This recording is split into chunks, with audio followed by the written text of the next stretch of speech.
Recording in progress.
Recording in progress.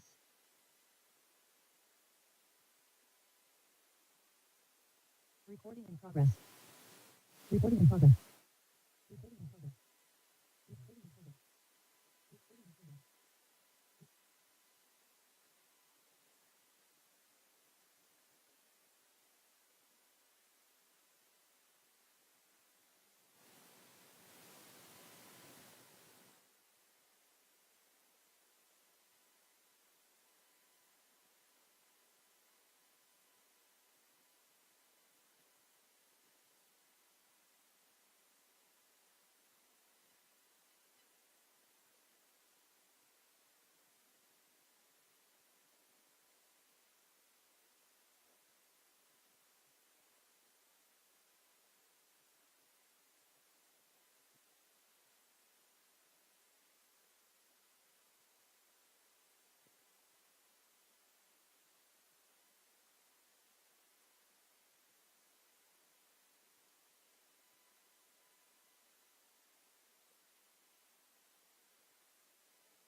Buenas tardes, intérpretes. ¿Podemos hacer pruebas, por favor?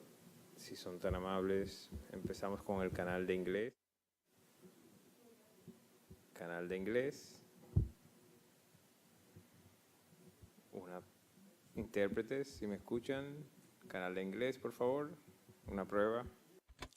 Testing English, 1, 2, 3. This is Monique testing English. Can you hear me? Can you hear me? 1, 2, 3. Testing. En Zoom. Español. Perdón, inglés. Discúlpenme. English, testing English. 1, 2, 3, 4, 5. Canal español. Y en Zoom. Muy bien. Muchas gracias.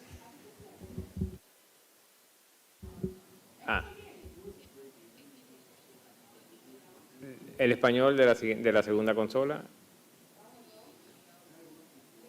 And this is English on the other console. And this is English on the second console. Spanish? Okay.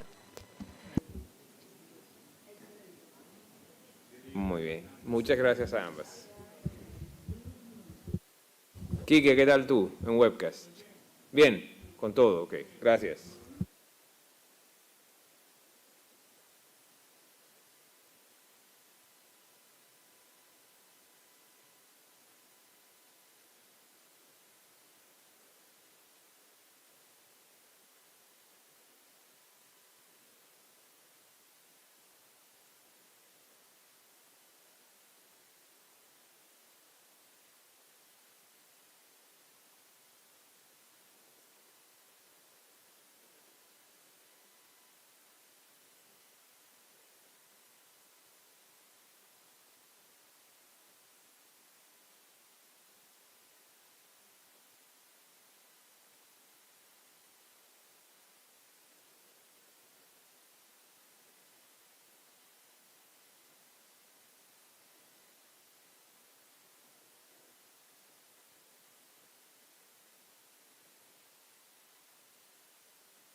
Muy buenas tardes.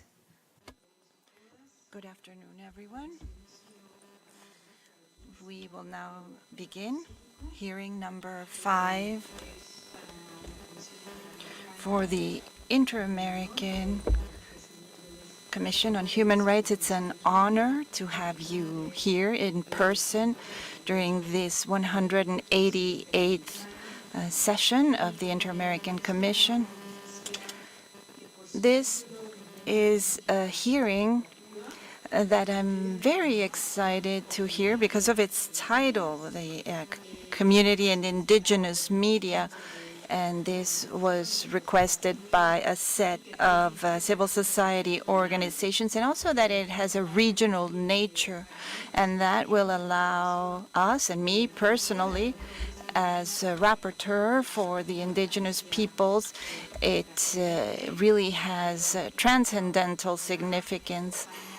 And today with us, we have the second Vice President, Commissioner Roberta Clark, Carlos Bernal, Commissioner, and Special Rapporteur Pedro Vaca.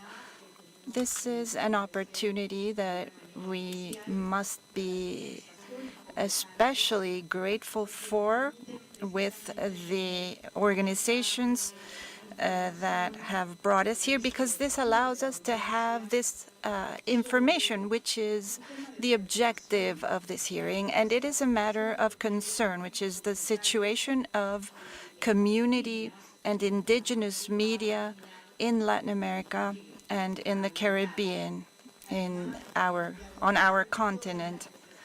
In addition to addressing all the needs for legal recognition for community radio in the region, the organizations will also provide some lines of action that they propose so that we can adjust these regulatory frameworks according to their needs. And these are aligned with the Inter-American Convention and the standards that we have for these matters.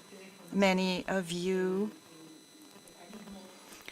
are aware of how our schedule works. Since this is a regional hearing, civil society will have 30 minutes for their intervention. The Commission will have another 30 minutes.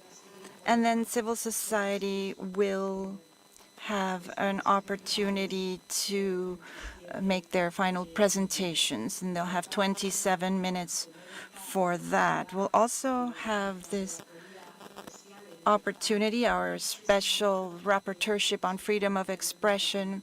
They will also provide their comments, which will likewise be very important to us. Welcome then to all of you, for those who are here with us and those who have joined us virtually and through social media and so many other very important communications mechanisms.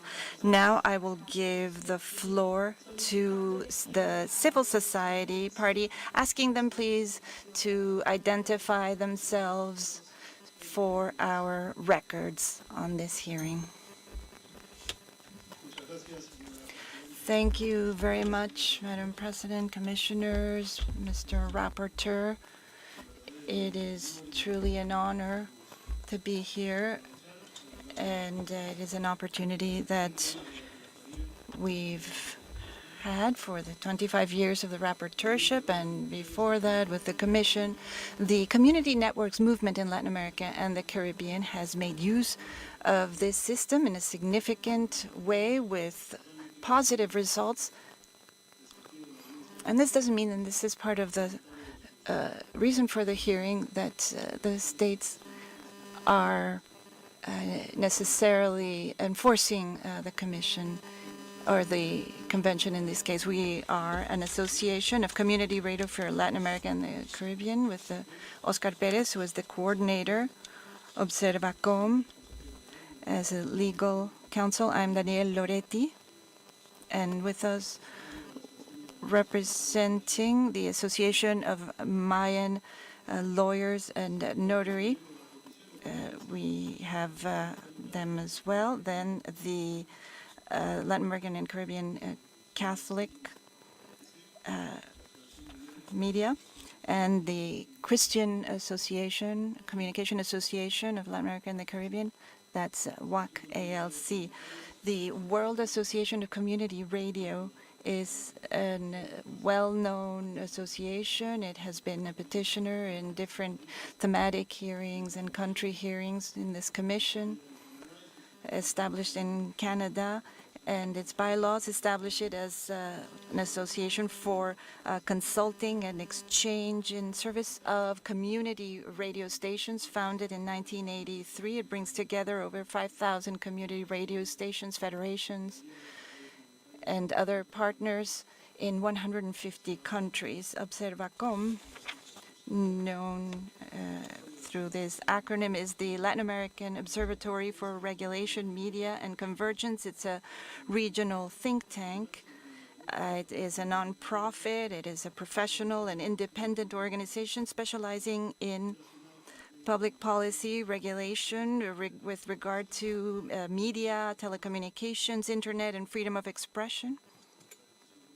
And so it looks at community radio from the perspective of prioritizing access, diversity, and plurality. And that's why it's so important. So we address this illustrious commission to talk about the situation of indigenous radio stations in Latin America and the Caribbean, according to the agenda that was sent to the commission, and along with the request for a hearing. I will briefly refer to the legal framework that is in effect right now. These experiences have a long history in Latin America, even though perhaps they didn't have, in a timely way, the legal recognition that they required. And this has been done in a not uniform way in different countries. In the last decade, there has been a push in the sector, especially in South America, while there hasn't been as much progress in Central America. And here the idea is to recognize that in many cases, starting in 2000 with the Declaration of Principles of the Inter-American Commission, various states took notes in their debates about this matter. However, there are still countries that have not recognized this radio broadcasting service. Costa Rica, Guatemala, Nicaragua, and Panama specifically are examples of this in their legal text. In recognizing community radio broadcasting in Latin America, we can see two specific stages. One first stage where there was a marginal recognition, and another stage with with deeper legislative changes where these radio stations were more recognized. So in the first stage, these were just seen as local with just a residual presence in the spectrum. There were very strict restrictions and it was burdensome for them to operate. So it was they were allowed to be there, but they were not allowed to operate freely. For example, there was a limitation of coverage, the duration of concessions, and their sources of financing were all limited. This was all accepted, even though it wasn't wanted, but it was said you accept this or you are doing something illegal. And these restrictions are incompatible with the various standards that the system established regarding community radio broadcasting, and in general incompatible with freedom of expression based on consultative text 5, paragraphs 30 to 35, and they're very specific regarding the freedom of expression, not just as an established right, but also with all the means necessary to exercise effectively this right. And there are decisions such as Yatama against Nicaragua by the Inter-American Court, or the first Rele reports, and the Declaration of the Principles of October 2000. And various different rapporteurs gradually expanded together with the Commission that space for radio broadcasting, not for profit in the beginning, in particular for these community radios. So there was deficient enforcement of regulations. Very few licenses were granted for political reasons, not for technological reasons. The management of the radioelectric spectrum is mostly a political decision, not necessarily is it it is not necessarily for technological reasons, even though these are often used as an excuse. There was a second phase then with a significant transformation in the region, but in a limited number of countries. Among the main novelties with these changes were the elimination of coverage restrictions, a broader part of the spectrum being granted to them, and access to advertising, and the establishing of a radioelectric spectrum or radio spectrum reserve. This came after a large number of recommendations and joint statements by the rapporteurships, by the Commission. Then there was the report of 2009, which was important in this regard. And as I said, some governments that were more committed to pluralism and diversity took note of this and gradually added this. It's the case of Uruguay, for example, just to mention one of them. And this regulatory trend did not reach all the countries, nor was it a majority trend. Currently, as I had said, there are countries that still don't recognize indigenous community media. And the concession granting mechanism hypothetically is neutral, but it is based on great imbalances, not just in terms of radio broadcasting, but in terms of lack of access to resources and other inequalities, as well as economic marginalization or social vulnerability. And this means that the various restrictions that continue to exist mean that community radio broadcasting by indigenous stations is in a marginalized situation and not in equal conditions, not on an unequal playing field where other, such as commercial radio, have access to. That's not the only one. And this means that our media, there's no plurality, it's very focused, and there is no addressing of the different situations that exist on the continent in terms of cultural diversity. There are various different regulatory tools. In some cases, there's specifically a mention of community radio, even though there are inequalities. In the case of Brazil, Chile, and Uruguay, they have these types of regulations. And there are guidelines in specific regulations, for example, in the case of Argentina, Bolivia, Ecuador, El Salvador, Mexico, Paraguay, and Peru. This is what's similar among them, but in terms of specific regulations, they're very different. In the case of Colombia, El Salvador, and Paraguay, there's a brief recognition of the sector at lower level hierarchy of regulations. In the case of Honduras, there's a problem with the principle of legality here, and the constitutions of Chile, Bolivia, Ecuador, and Mexico do include certain guidelines, and there are countries that where there's no formal recognition whatsoever. In terms of what we wanted to present as operating conditions, have three core aspects to them. One is scope or reach. By law, radio broadcasting has some restrictions on scope, on coverage, and in terms also of establishing networks. So it is in the public interest to know what coverage these radio stations are allowed to have. And there's a difference that's established that's doubly burdensome because of their size and also because they're not allowed to do what other stations are allowed to do to have a greater area of influence and more coverage. The other circumstance is the allocation of marginal positions on the scope, on the dial.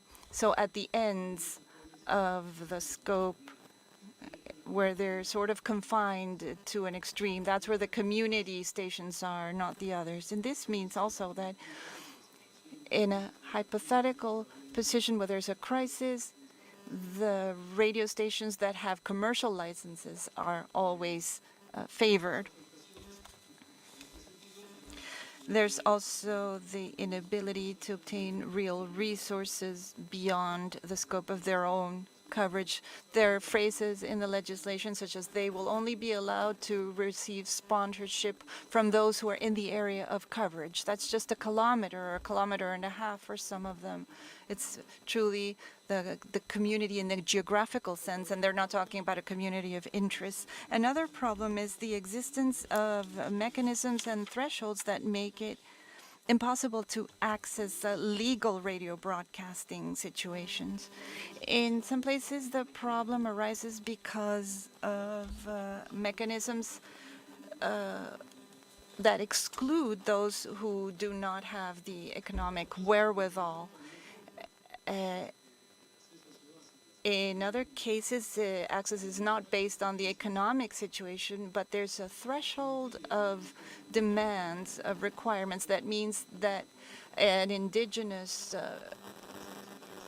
radio station cannot reach the capital, or technical requirements will include a certain number of signatures or guarantees, and will leave you with a document where when there's a requirement of $3,000 as a deposit. So just to be a player, that is an inaccessible barrier for many of these small radio stations. We can add to this complexity in terms of due dates, a number of copies of documents and other material requirements, which mean that recognition to community media exists, but in practice, the enforcement of this law is more similar to a license being requested for a commercial service than for a service that's purely community-based, and where the Inter-American Court has said that they should be recognized, not just Maya and radio, but also it has established what the standards are for in terms of freedom of expression for these media. I'll now give the floor to my colleague Adriana Sumon, and then the petitions will be done by Oscar Perez. Thank you very much. Thank you.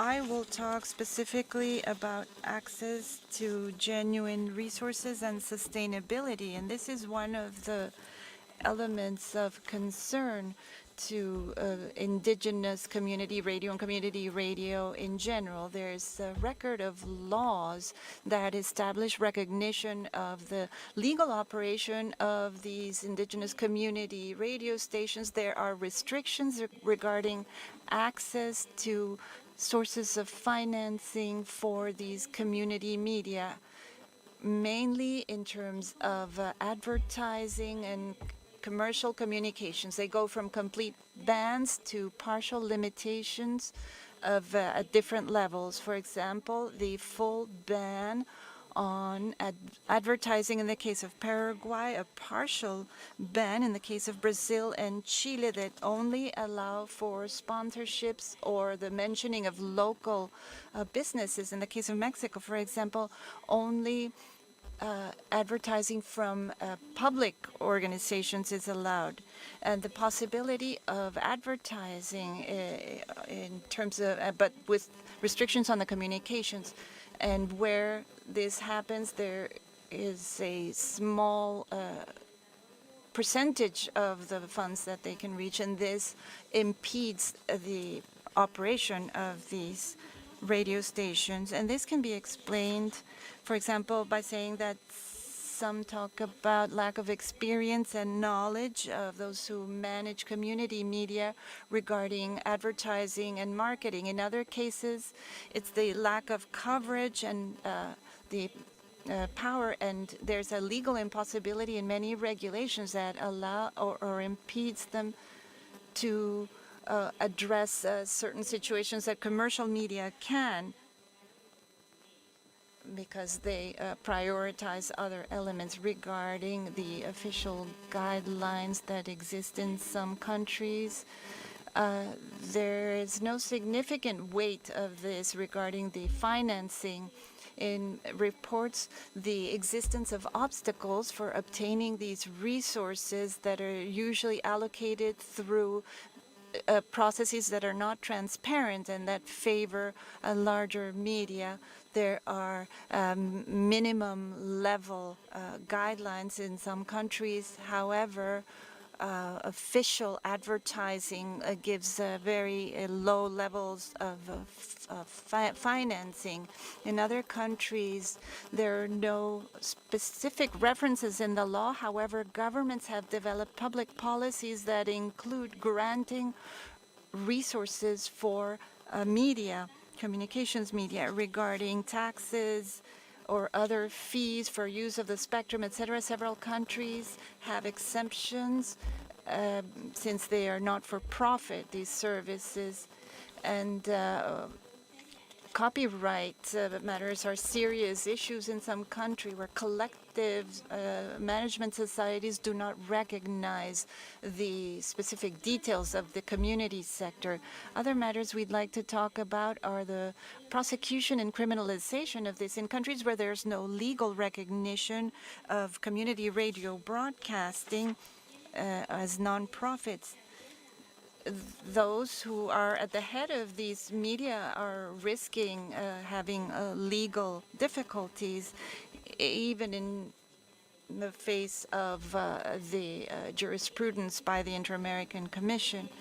And this means that new stations, well, they still have come out, but there's a stigmatizing of this sector, and there have been closures, and those who work for these stations have been arrested.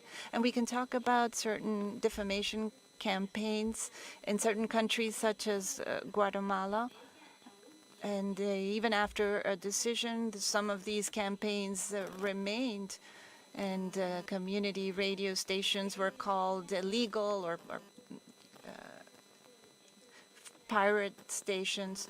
So despite the decision, these campaigns continue. In Guatemala, there's a circumstance where there is no criminal typification of these media. However, they have resorted to analogies in talking about theft. Articles 246 and 249 of the Criminal Code have been used to criminalize community media. And these ideas, these concepts have been used in other countries, and we know that there have also been attempts to create new types of crimes to, again, criminalize indigenous communicators. And this is a violation of the principle of legality, the legitimate ends and social need from Article 13.2 of the Inter-American Commission.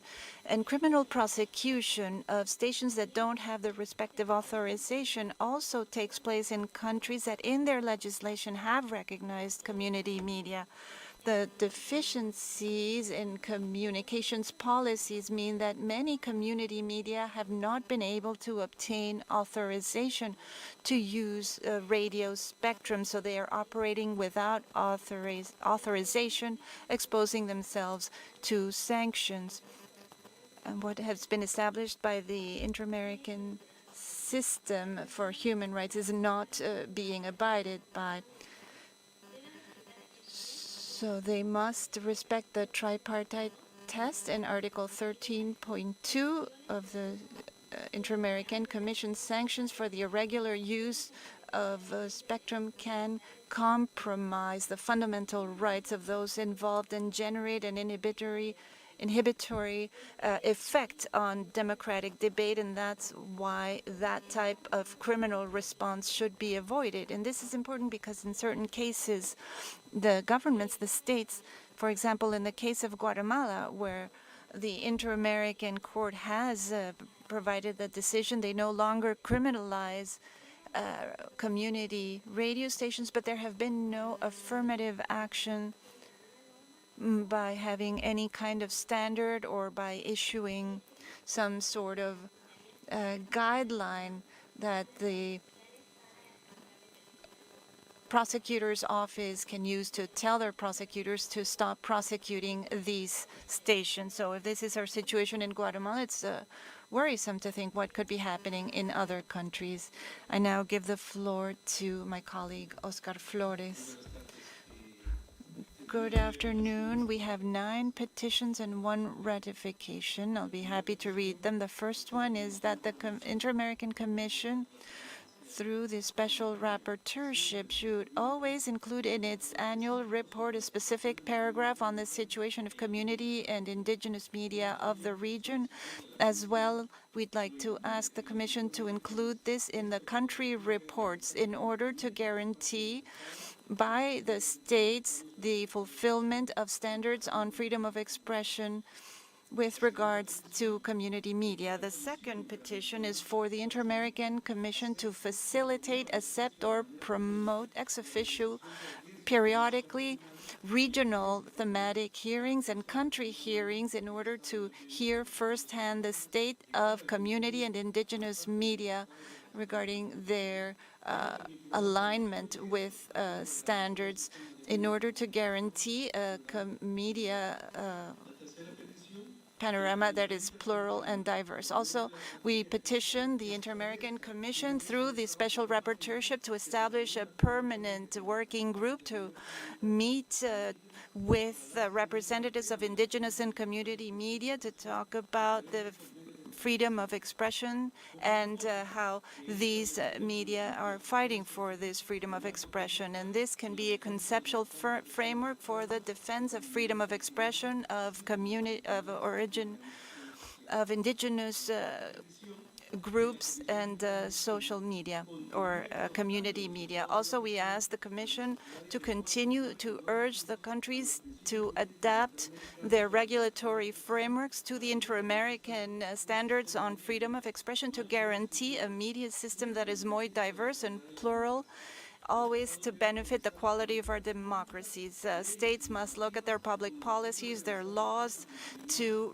reform their systems in order to increase plurality and recognize this sector and prioritize the development of community and indigenous media. These are already a part of the Inter-American public order and are subject to the control of conventionality. Our 5th petition is for the Inter-American Commission through the special rapporteurship to establish urgently a position regarding Guatemala's non-compliance with the Inter-American Human Rights Commission decision of 2027 in the case of Cachiquel Maya and others versus Guatemala. The 6th petition is for the Inter-American Commission through the special rapporteurship to recommend to the states of the region the need to adapt their regulatory framework so that in the community media and those that are indigenous media receive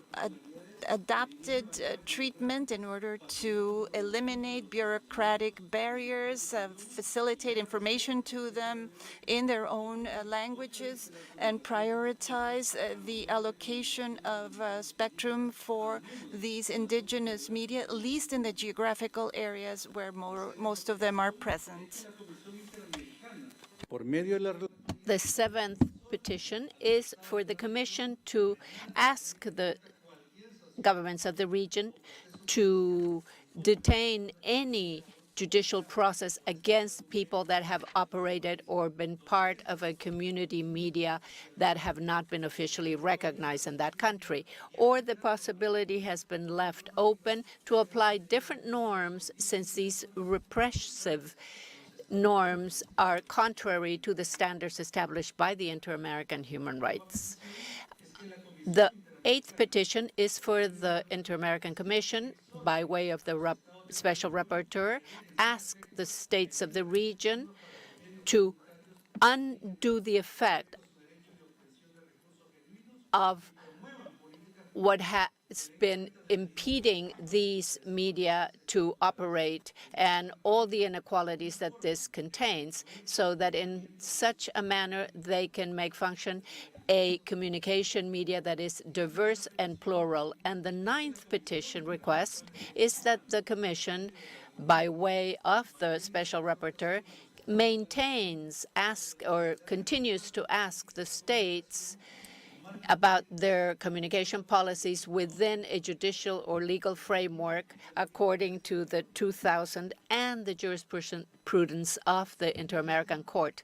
And the 10th, we want to conclude by ratifying our adhesion with the adhesion to the Inter-American standards of monopolies should be ruled by laws that are antitrust laws that will ensure the citizens get all the information that is being provided to them. And all democratic criteria should be taken into account for equal opportunity to all individuals to have access to media.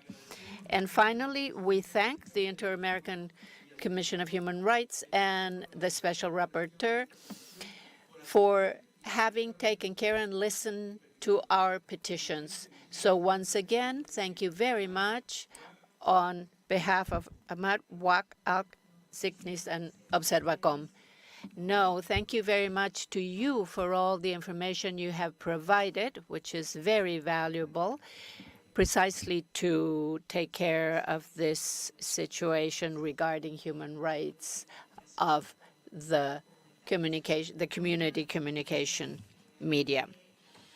So I will immediately open the floor to Second Vice President Roberta Clark, so that in case she has comments or questions. Thank you very much, Vice President Esmeralda, and good afternoon, everyone. I have to confess that this is a big learning for me, not only at the level of standards, but the technical details of community radio. And so I actually have quite a few questions, which you may be able to answer today, or you can send your answers by correspondence. I also do want to note, though, I would like to get a copy of the 9 or 10 recommendations, because I think I got 8 or 9 of them, but one of them I missed. One of the great. One of my main takeaways from the presentation, and I want to thank all three of you, seems to be a question of discriminatory treatment. Let's get my note here. Discriminatory treatment. There seems to be a big difference in regulatory frameworks for commercial radio as opposed to community radio. And so it seems to me, the first question I want to ask is, what is the thinking behind that different treatment? Because I'm sure the states say that there's a rationale for it.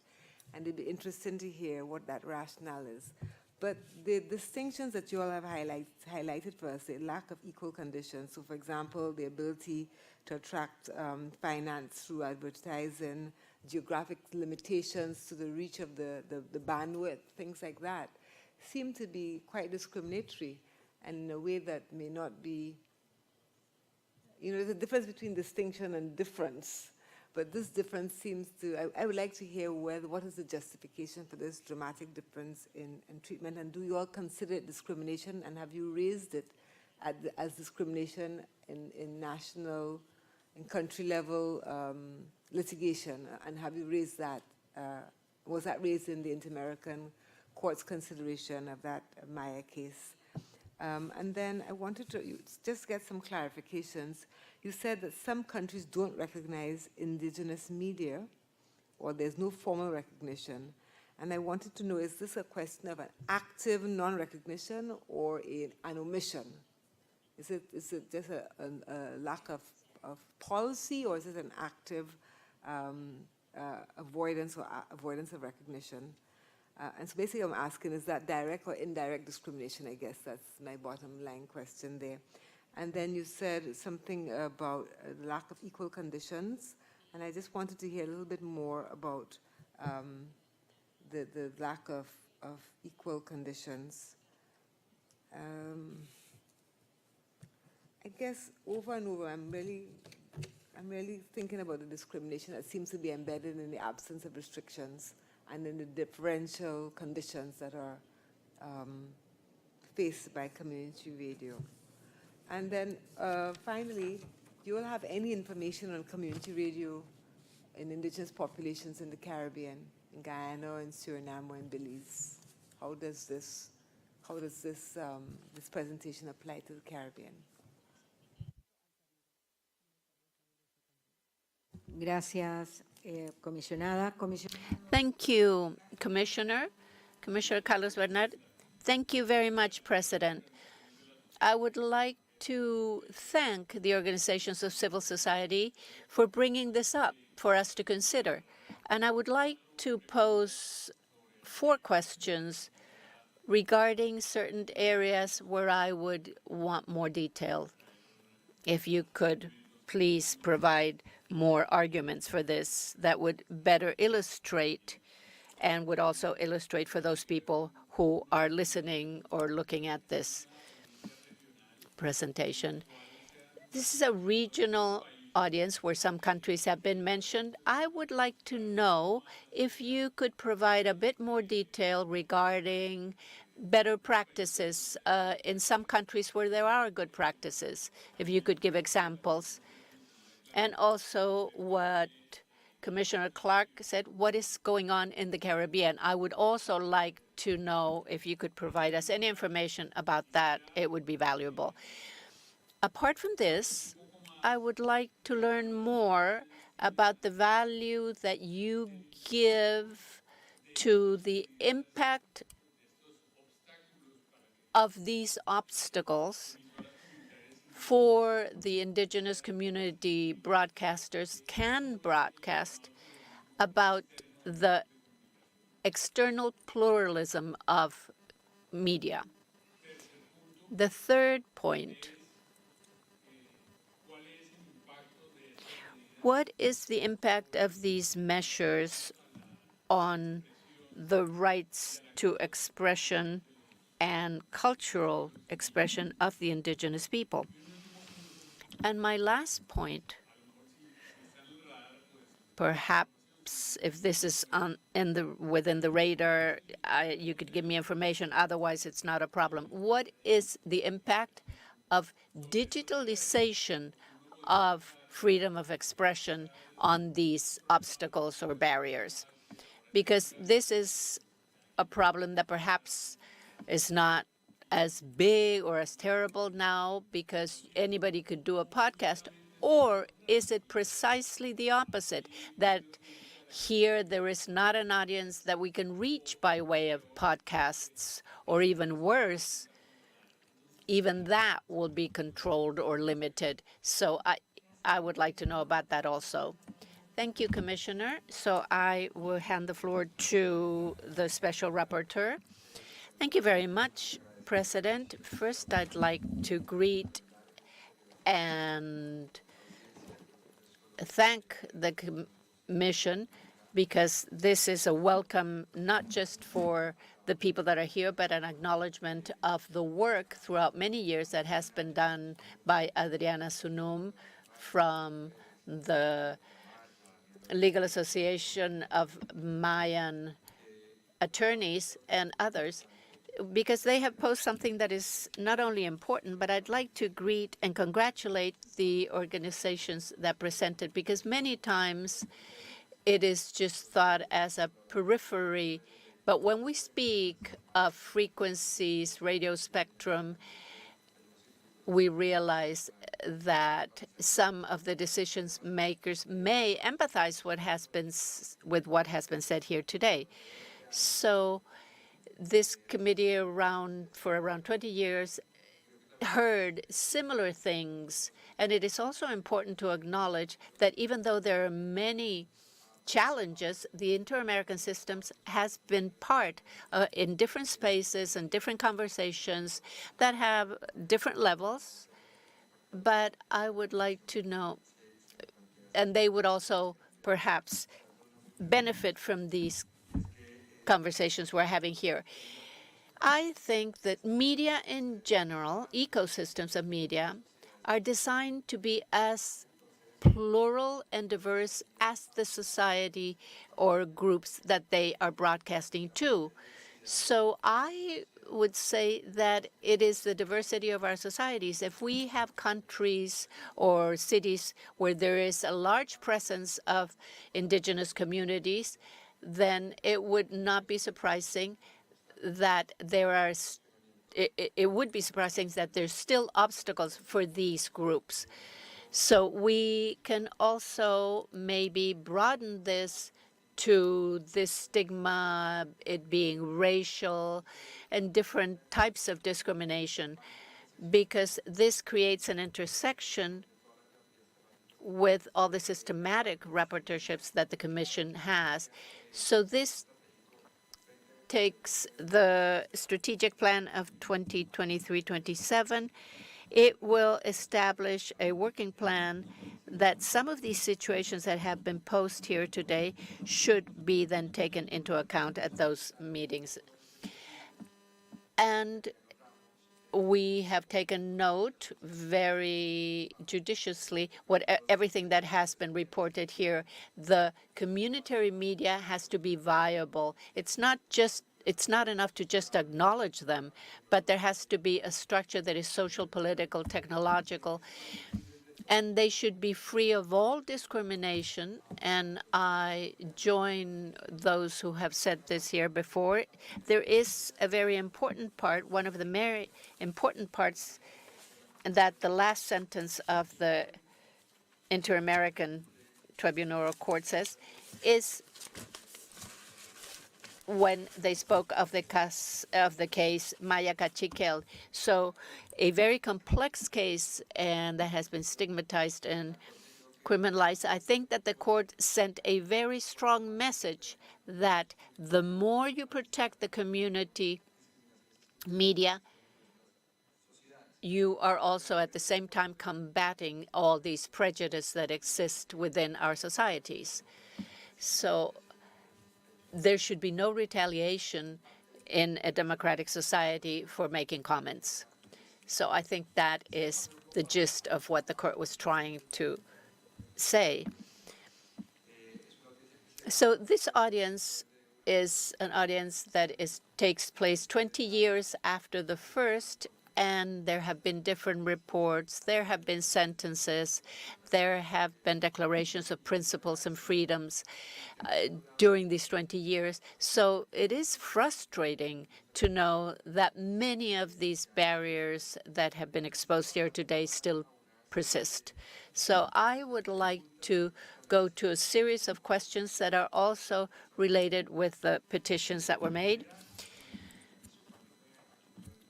The first, and I agree with those that went before me, that spoke before me, I am glad that these good practices, please share them. Those places and countries that have good practices could be an inspiration for others that don't have them or have these barriers. This also has to do with a legal environment. So if I understood correctly or fully what was said, there is a legal challenge to recognize in some countries that haven't done it, and there should be that certain laws that exist will not be used to restrict the operation of these community media. So when the next round happens, if those two environments should be segmented, because there are others that these legal instruments are not applicable here just because they are community media. And sometimes these, I think, are being discriminated in such a manner. So I think that also there is something complementary to the legal part, but that also implies, because you spoke of adaptive treatment or in the language of those communities or those indigenous groups. But there are good practices, and I'd like to know what those are. What are the challenges that still remain? When we invite states to intervene about their public policy about communication and media, we begin from the point that things will go well. But in an environment of democratic regression, if I can call it that, there are certain sectors that are going against this, and they want to not intervene in public policy, not trying to strengthen it, but to create more barriers. So how do we protect society as a whole so that these public policies and affirmative actions that have been suggested give tools, do not give tools to these states to interfere? I also would like to ask if you know of any cases in the region where certain public policies in the region were used in a manner that they should not be. They mentioned and they read the 12th principle. We read it frequently. And I want to share with you and others here that at the General Assembly this year, the states agreed and asked the Freedom of Expression Rapporteurship to write a report on the concentration of media, even though the ideal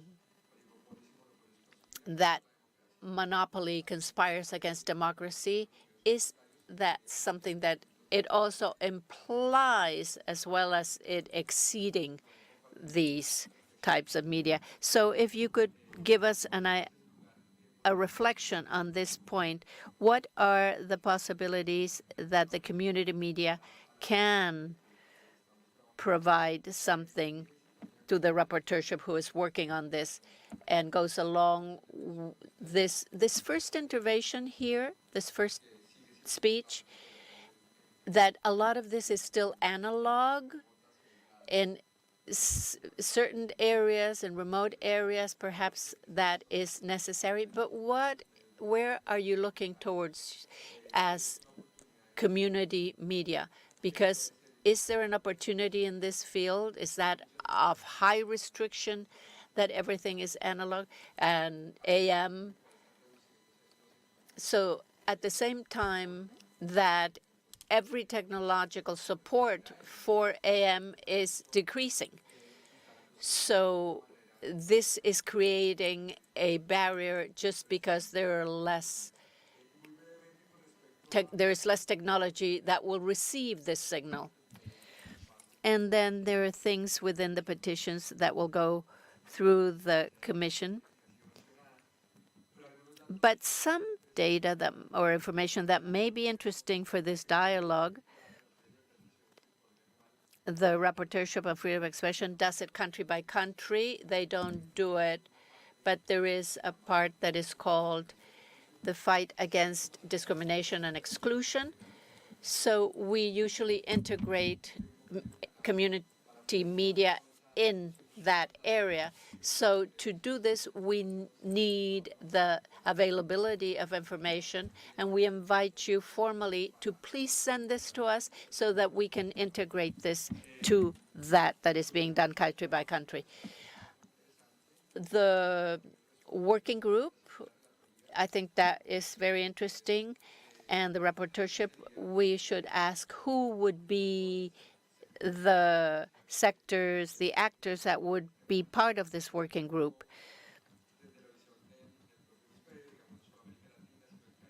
and not just Latin America and the Caribbean, but North America, because sometimes North America is not part of this conversation, even though it's inter-American. So we'd like to know what's going on there.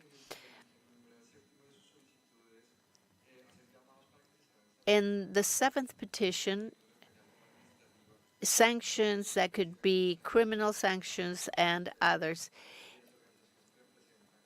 Are you able to provide a group or a universe of cases that will allow the rapporteurship to do a follow-up of all of this and request of the Commission that in this period of sessions to request of the organizations if you can provide these presentations in writing for us. And once again, it's been a pleasure to be here with you. Thank you very much, Rapporteur. I will make some comments, and I join others in their concerns. Having this as a basis regarding genuine access to community media, and you have pointed out what the obstacles and barriers are, and the lack of real possibility or probability of, and you've even mentioned some formulas where the formula itself impedes from the beginning to be benefited with a concession because the requirements are so strict, so high, that the community media aren't able to meet them, these requirements. So just at the starting point, they are excluded. And on top of this, when they do get there, the limitations to financing and finding the resources to guarantee their service, to provide the service, to continue providing that service, because resources are needed to establish this activity. So what you were saying, so that they are viable, so that they become viable, the possibility of the media of working with the community media. So because of this, the criminalization, so when these media do not, they produce information, but they are classified as illegal, or they have not complied with the legal requirements, so then the whole thing of persecution and criminalization arises. So if you have information that will allow us to perhaps measure how many people, how many community media, indigenous groups have this as a reality in the different countries of the region, are living this reality, because that would give us the information, the lack of true possible access because of these limitations I mentioned, and then on the other hand, the criminalization for the use. Because if you have the media, you present the information, and then they are sanctioned because it is said they are illegal. So I conclude, because the whole valuing of if this is tripartite, if these criminalized or sanctioned groups of media, when they're facing justice, whether justice is acknowledging their human rights, because then it would be the justice system that would protect them. So along those lines is my reflection, and I now hand the floor to you to listen to you. This is a very important subject, not just for the rapporteurship of freedom of expression, but it does have an impact on other rapporteurships, and this is why the Commission has this concept of integrating the problem, or making it an integral problem. You have the floor.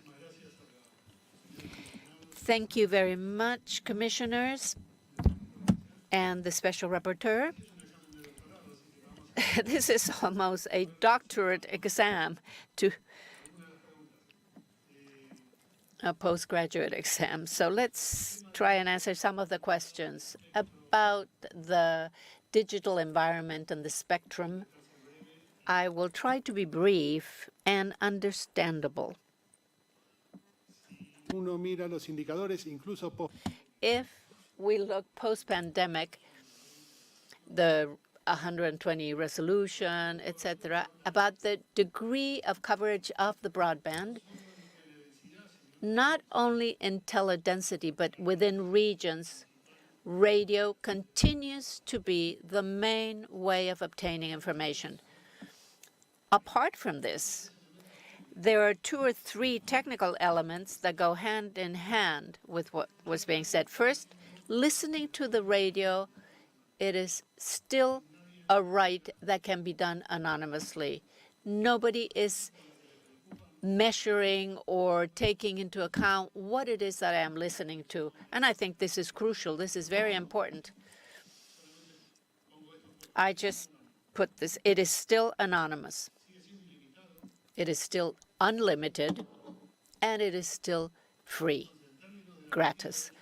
So guaranteeing, as far as guaranteeing human rights, when we're speaking of digitalization and the presence of frequencies, etc., we are fervent defenders of the world of radio, of the old style radio. And I don't just mean analog radio, but I will add something else to this. The incorporation of digital radio broadcasting will allow for tax-paying programs of use of the spectrum. Because when TV came about is who was going to use to exploit this broadband. This was discussed in Europe. And to have community communication and radio broadens this gap that exists now if they're going to be taxpayers. So given the questions that were asked now, the right to exercise your profession. There are some things that were similar to today's debate in another area, and that is to convince that community radio is a radio that is of interest, that people want. So the access to the spectrum was part of Article 13 of the Convention. Nobody was mentioning this. It seemed that it was a technological problem, not a human rights one. But this, once it implies public policy, I'm remembering what happened 2002 and then 2007 of the first rapporteurs when they were using of undue concentration and the use of resources. The economic relationship between there is much broader than the public policy that supports it or defends it. To have journalists and pay them whether they are freelance or not, what type of insurance do they have? Where can you defend them? In Argentina, I was part of a project of pluralism and diversity to try and balance the inequality, not to ask for more money. If a private university can ask for more and can pay taxes, that's another thing. But having said this, the best public policies are the transparent ones. and the ones that work. So there's no doubt.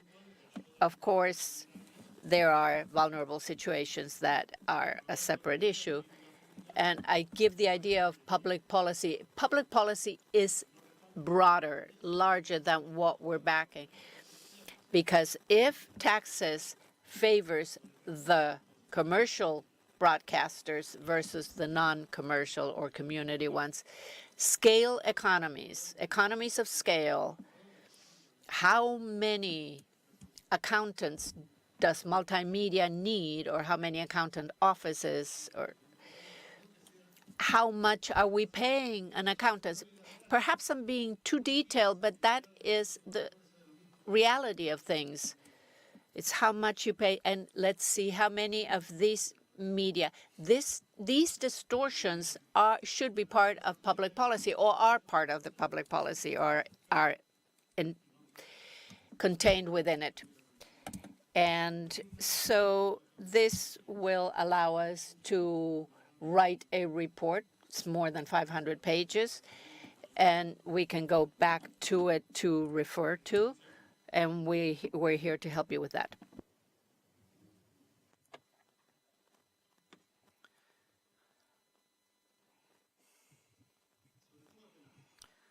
On the criminal aspect of it, and since we were talking about the tripartite test, this has two significant impacts here. First, a lack of a legal description of what we're talking about when equipment is seized. For example, there was a case mentioned by the doctor recently, the case of Guatemala, theft of fluids. The UIT said the frequencies are a continuity of radioelectric impulses through a specific velocity. That's what it is. There's no theft, no heat is generated, there's no theft of fluids. In other countries, the case of Peru, it's 186 subparagraph 6 of the article talks about theft aggravated by the use of the frequency. Who enforces this, you might say? Well, the Ministry of Telecommunications of Peru entered 30 times, and they're talking about this theft, and the punishment is up to 8 years imprisoned. Homicide is 5. So there's an issue here.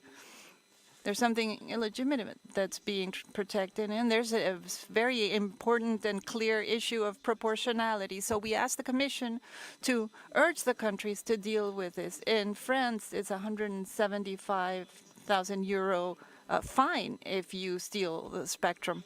In other countries, it's unauthorized radio broadcasting because only the commercial ones are authorized, and the unauthorized ones have to deal with these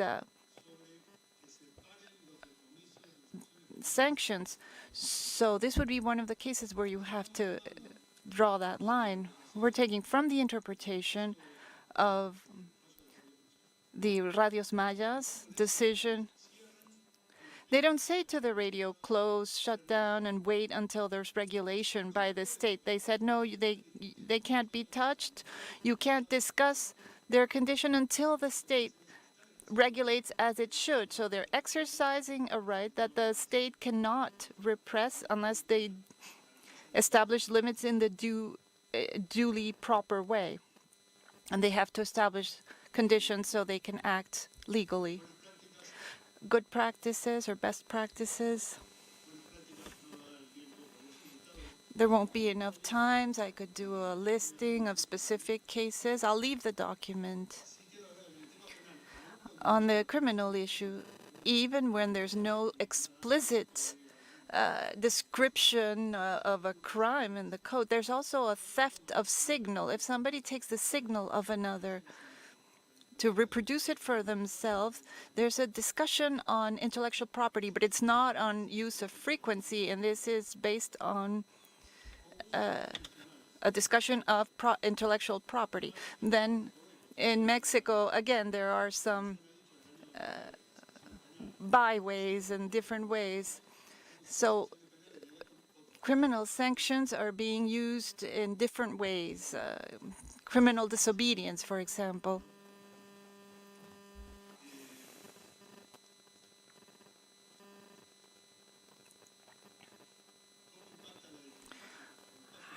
What impact does discrimination have? Based on the cases I was describing, because they can't exercise their cultural rights in their own language, expanding the criteria of jurisprudential interpretation. This before the Inter-American Court established the importance of Article 26 and this discrimination. In the case of against Suriname, that took the radio to the court, that was the Lopez Alvarez case. It was there was a case in Honduras where he wanted to talk in the prison in his own language, and since there weren't any cultural rights, it was recognized as a principle of freedom of expression. So there are all these precedents from the Inter-American Court, and the idea, and we'll talk about this as the idea of the right to culture, the enforcement of Agreement 169 of UIT, the mention of the Inter-American Court in the sentence of the Declaration of the Rights of the Indigenous Peoples. And this involves measures for rebuilding or to uniform these rights. It talks about human rights, pluralism, and we were talking about the rapporteur's response. Going back to that, it's true that it's an issue of fighting against discrimination, but pluralism and human rights, this should go in the chapter of strengthening democracy. It's not just an issue of discrimination.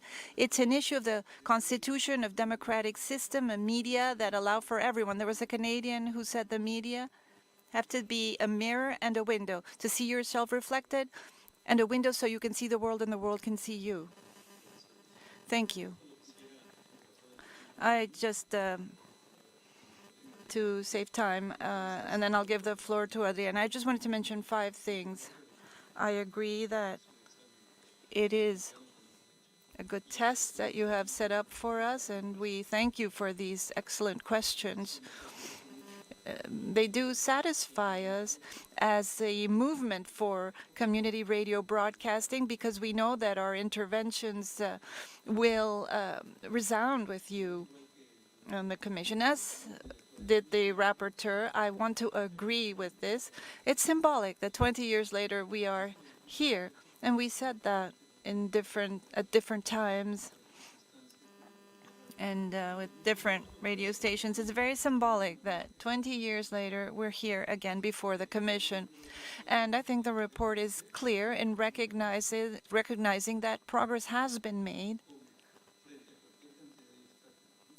Faced with so many obstacles, and sometimes progress that some would want to revert. There's a regression, the famous word, regression regarding human rights in our region. Well, there's regression here as well on what had been moved forward on community media human rights. That's why under point 2, we made a request for hearings, regional and country hearings, to be promoted so that we are always informing the Commission and the rapporteurship on our progress and the obstacles we are dealing with. And that's why we thank you for this hearing. And also, I wanted to remind everyone that at that hearing, the rapporteur just summarized what he said, what we're seeking.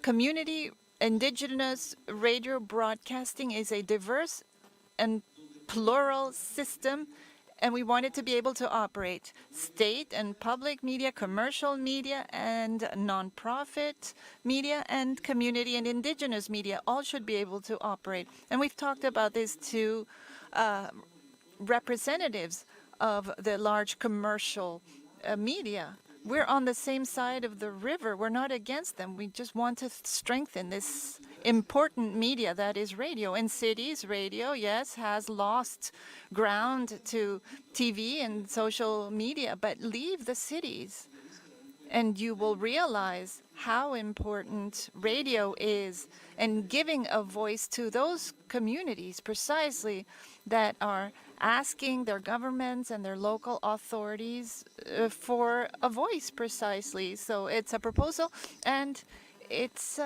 something we're denouncing as well. And I'll repeat what the rapporteur said. We seek a diverse and plural system that works. That's what we want.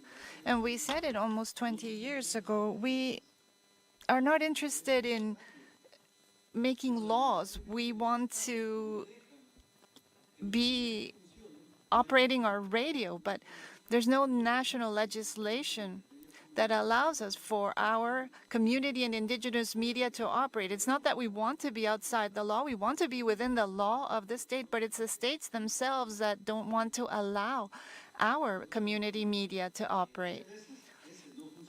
And sometimes that non-operation happens because of the pressure by those media oligopolies, because they want the entire control of the radio spectrum, and that is a good of humanity. And thus, we demand to have our plural and diverse media landscape. And we want to thank Pedro, our rapporteur, for accepting the working table or working group. It would be made up of diverse players, actors from this world of community radio broadcasting, and other players who are also allies in this process, so that we can form, in principle, sub-regional teams.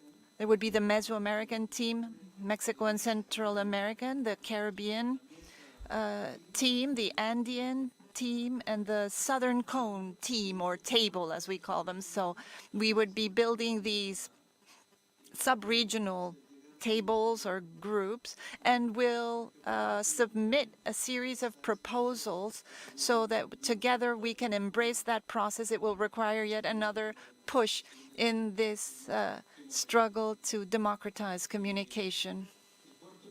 The fourth point. Yes, we do need to work so that the various states recognize community radio broadcasting. In the case of Honduras, for example, it's recognized through an executive decree, but we need it to be a legislative decree. In the case of El Salvador,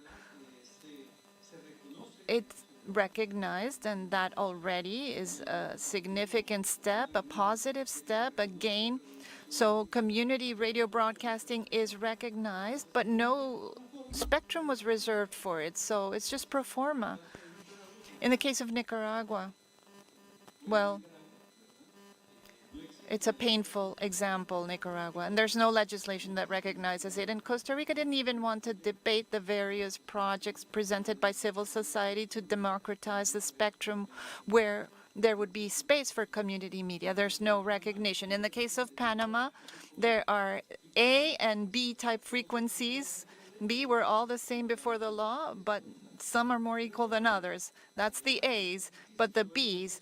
In addition to the fact that the process is already difficult for indigenous groups to go through all the hoops and have access to frequency, then when they go to the regulatory authority, ASIP, they're presented with a list of steps that they have to take, where each member of the steering committee of that media has to provide up to $5,000 of their own account. So that's enough to close the door to them. So those are the various barriers. And it's not the states, really, the legislative bodies haven't really willingly made this progress. It's been because of pressure by civil society to move this forward, and this has moved forward thanks to your role as well. I think we need to acknowledge that, and that's why we're here, and that's why we call upon you and ask you to please join us in continuing to fight together for that media system that is diverse and pluralistic, where all voices can be heard. That's our request.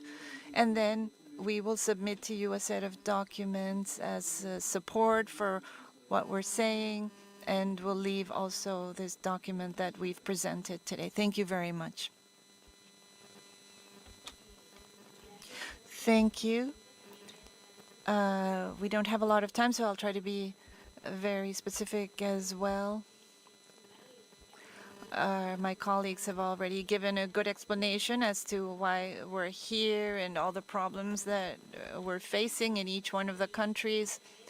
And through these 20 years, at some point, some barriers have been overcome in some countries, but there's a latent discrimination still in many countries. There's a lack of acceptance by the state of community and indigenous media. And I'd like to go into the idea of cultural impact beyond this, and also look at it from the perspective of gender. I think we see how community radio and community indigenous radio is an important place for the expression of women and children who are indigenous and not indigenous. But in any case, these are spaces, venues that cannot be provided through other means of communication. For example, there are cases where community radio is made up of women who are operating it, and after a search or after their equipment is seized, they've had to close down, and in some cases they have been able to continue to operate, but always with fear that there will be an intervention by the state, that there will be some sort of raid by the state. So that's why it's important to conduct this review and look carefully at community media. Regarding discrimination, what are the aspects of discrimination regarding community media? I would say that it's seen from many perspectives. There was a question about coverage, for example. So with commercial radio, and compared to them, community radio is limited in terms of where it can have its coverage. Of course, recognition, we've already said that. Regarding procedures as well, these legal procedures are much easier for the commercial radio than it is for community radio. And in some cases, there is no procedure even to follow because there's no legal recognition. And then regarding criminalization of this broadcasting, it worries us to see how in some countries, even though there is a certain level of protection for communicators, governments focus on protecting journalists. So there's discrimination because community communicators are not considered to be journalists because they have not studied this career at university. They don't have a degree. And in the case of Guatemala, for example, the prosecutor's offices have perhaps protected journalists, but have prosecuted communicators, have initiated criminal proceedings against them. In other cases, it has been also the human rights prosecutor's office. There's no protection for these communicators, and there's inequality and discrimination that they suffer because they're not considered as formal communicators. And so there's no specific protection and no taking into account the various ways in which they can be victims of violence. There's no mention of the importance of community radio for the community. That's where communities can express themselves, their political thoughts, what they think about problems that they're facing. In indigenous territories, there are certain problems associated with the land, with natural resources. So it's very important to have this space where this sort of debate can be had, and even beyond the commercial media, because these topics cannot be dealt with there, or they are addressed from a different perspective that's not coming from the indigenous communities themselves. And regarding digitalization, I wanted to add to what has already been said. For indigenous communities, it continues to be the case that radio is a very important means of communication. This does not exclude the use of other media, but I think that indigenous communities should have as much right and access to the radio spectrum as all other groups.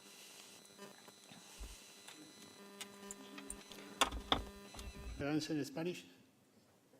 Can I answer you in Spanish? Yes, yes. Thank you. Gracias.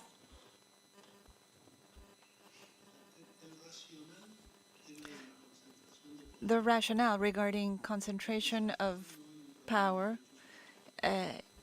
is one aspect, and it's thinking that there's not a problem of human rights here. Rapporteur Bertoni says that when he took over in 2002, I think it was, he went to Mexico.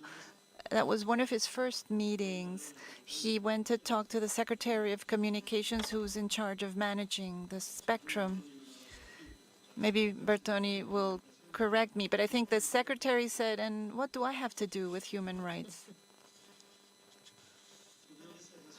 So I think that rationale is similar to what you see in legislation in the U.S., where a license is prolonged when women or non-so-called white people are part of these companies for radio broadcasting. This compared to nonprofit having a lower level of power with the shorter licenses, which means that they need to renew.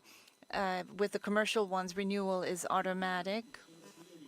In Brazilian legislation, community media only have a single band of frequency, or they can have a criminal trial, and sometimes they win because the judges are paying attention to the inter-American system, or they say in the case of interference, the commercial license will prevail. So it's distribution of power. That's 13.3 of the convention regarding the use of resources. In the 37 seconds I have left, I'd like to express my thanks on behalf of the petitioners for the time you have devoted to us and for the future work that we know you will be doing. We want to thank the interpreters as well, who have, I hope, not had any issue, and also we want to thank the technical team that has made this hearing possible. Thank you very much. Well, thank you very much. And yes, I wanted to thank the interpreters. You did that for me. Sometimes we forget at the very end. I do want to say on behalf of the Inter-American Commission that we have a commitment with this, or to this matter. There are many different ways to work on this, and I think that is part of the Commission's mandate when we talk about observance and respect for human rights on the continent. We have to remember this. It's not just the radio spectrum, it's a spectrum of human rights as well. It's such a broad topic, and all these rights need to be protected in a comprehensive, integral way, not leaving anyone behind. That's how they say it here. Don't leave anyone behind. So thank you very much. And with this, we conclude this hearing. And I want to echo Commissioner Clark's comment and also yours. We have definitely learned a lot today. I don't know if this has been a PhD level exam, but it has in any case been very interesting information. Thank you very much, and this concludes this hearing.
Se muere la risa esta.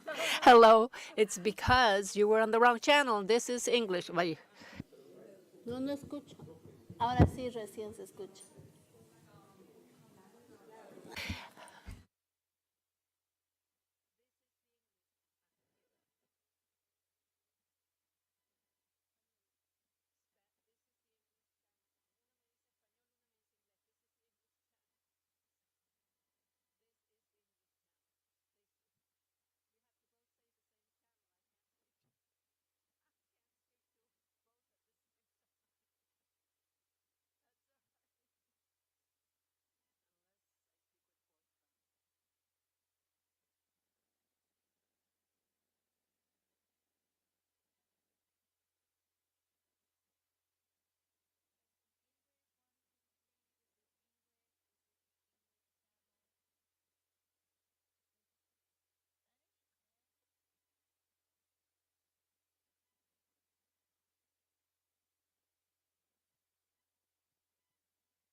English translators, please? Yes, this is the English booth.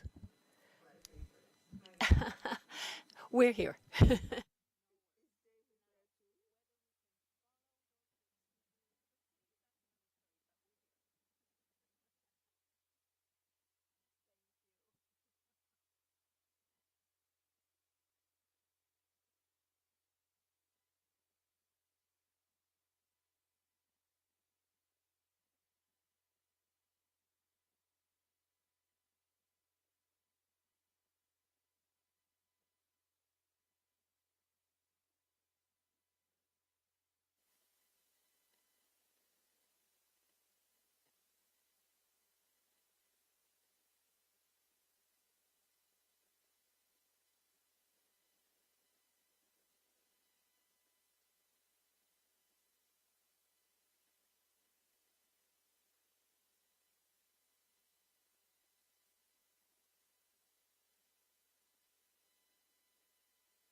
Thank you.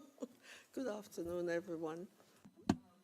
I have on my script, good morning. That's in the language of the Commission. My language is good afternoon. So, we do some crazy things sometimes in order to keep us sane. Yes. I now open hearing number 7 of the 188th period of sessions of the Inter-American Commission of Human Rights, which is entitled Situation of Freedom of Expression and Lack of Guarantees for Coverage in Ecuador. And this was requested by Cesar Antonio Ricote Perez, Executive Director of the Andean Foundation for the Observation of Social Study and the Media, Fundamedios.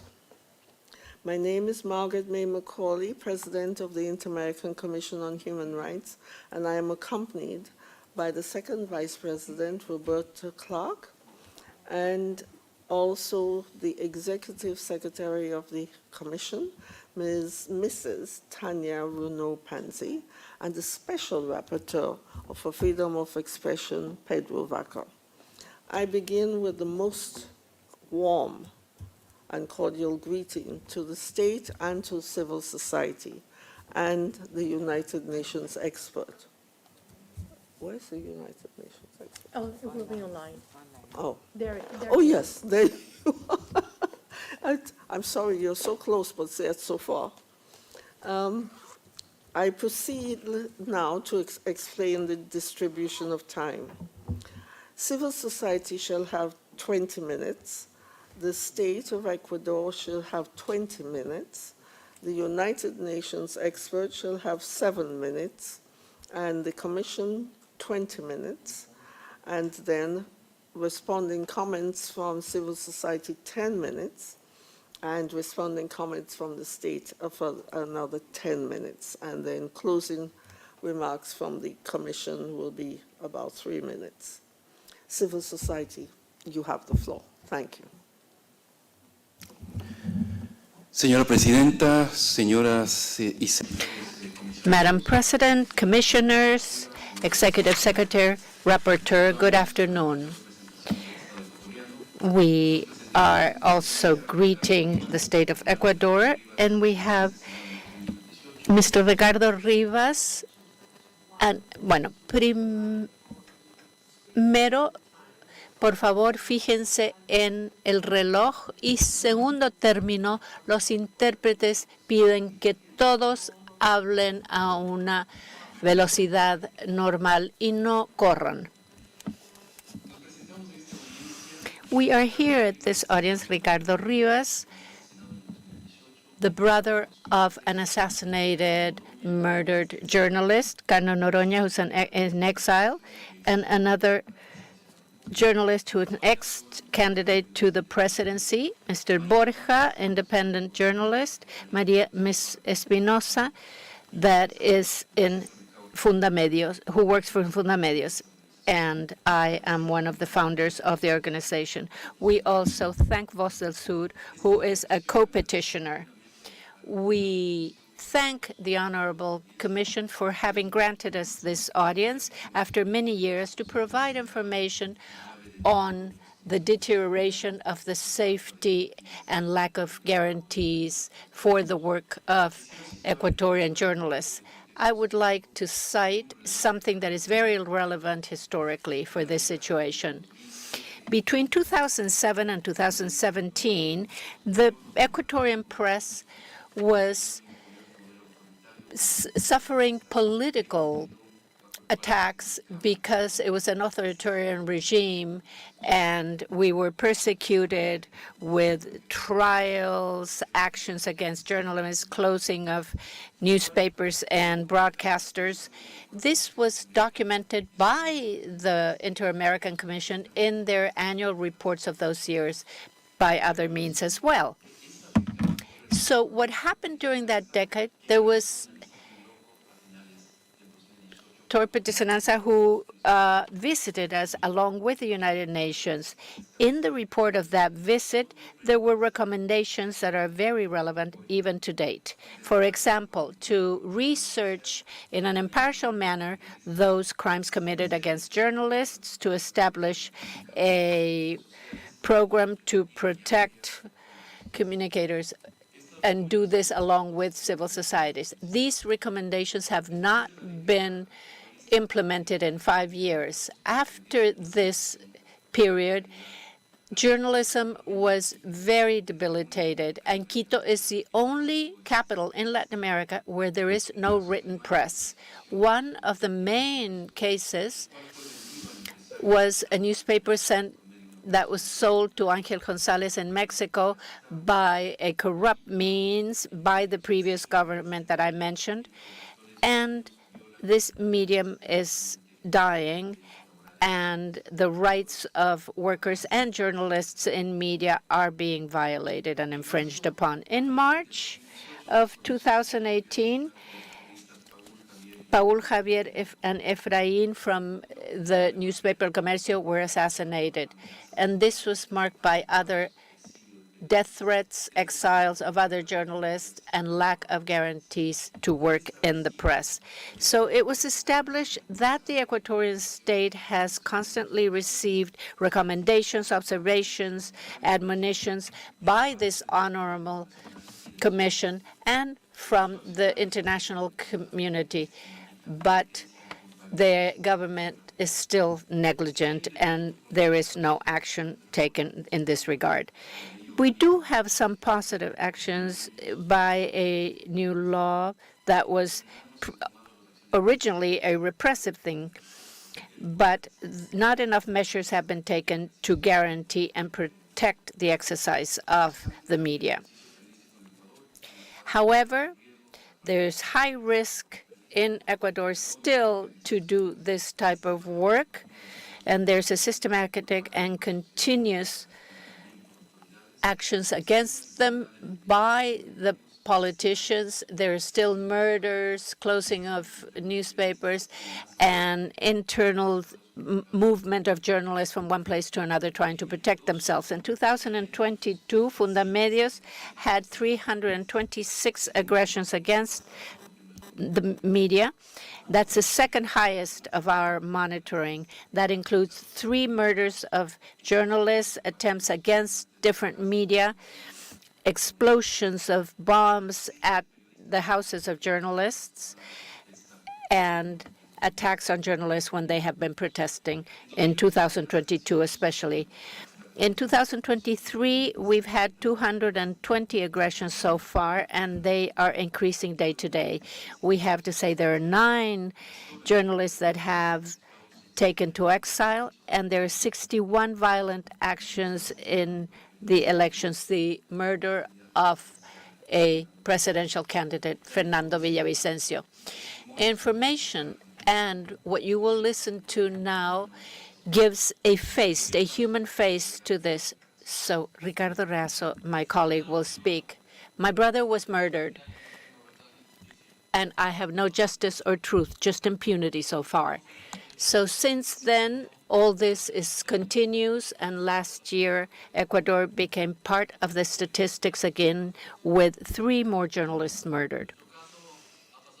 Our case has gone to 4 prosecutors. It is still being investigated. 85% of people that have been requested to provide testimony have not been the family of the murdered person, and they have declassified certain information. The National Security Council denied access of information to the family because of state matters, according to them. They changed the information from reserved to secret, which means that for 10 years nobody can access this information. From 2018, the National Assembly and the Council of Citizen Participation have been requesting the declassifying of this information, but no response has been received. Regarding the silence, there was a lawsuit to the Constitutional Court. And in Boulder, Colorado, the state of Ecuador said that these events happened in Colombia, in that way trying to evade their responsibility. And they went against the journalists for trying to get information there in situ. They told us that what we must say or what we want researched or investigated so that the prosecutor's office would do it. There is no work done by the prosecution for 2 years. President Moreno and President Guillermo Lasso have not allowed us to declassify or allowed the declassification of the information. None of these documents were relevant, what they did declassify. At the end of 2019, a report was provided to the Commission to establish mechanisms to implement certain measures. There's still no response to that. In 2021, there was a last letter to the present government citing the reports asking the armed forces who ratified this blocking of the information.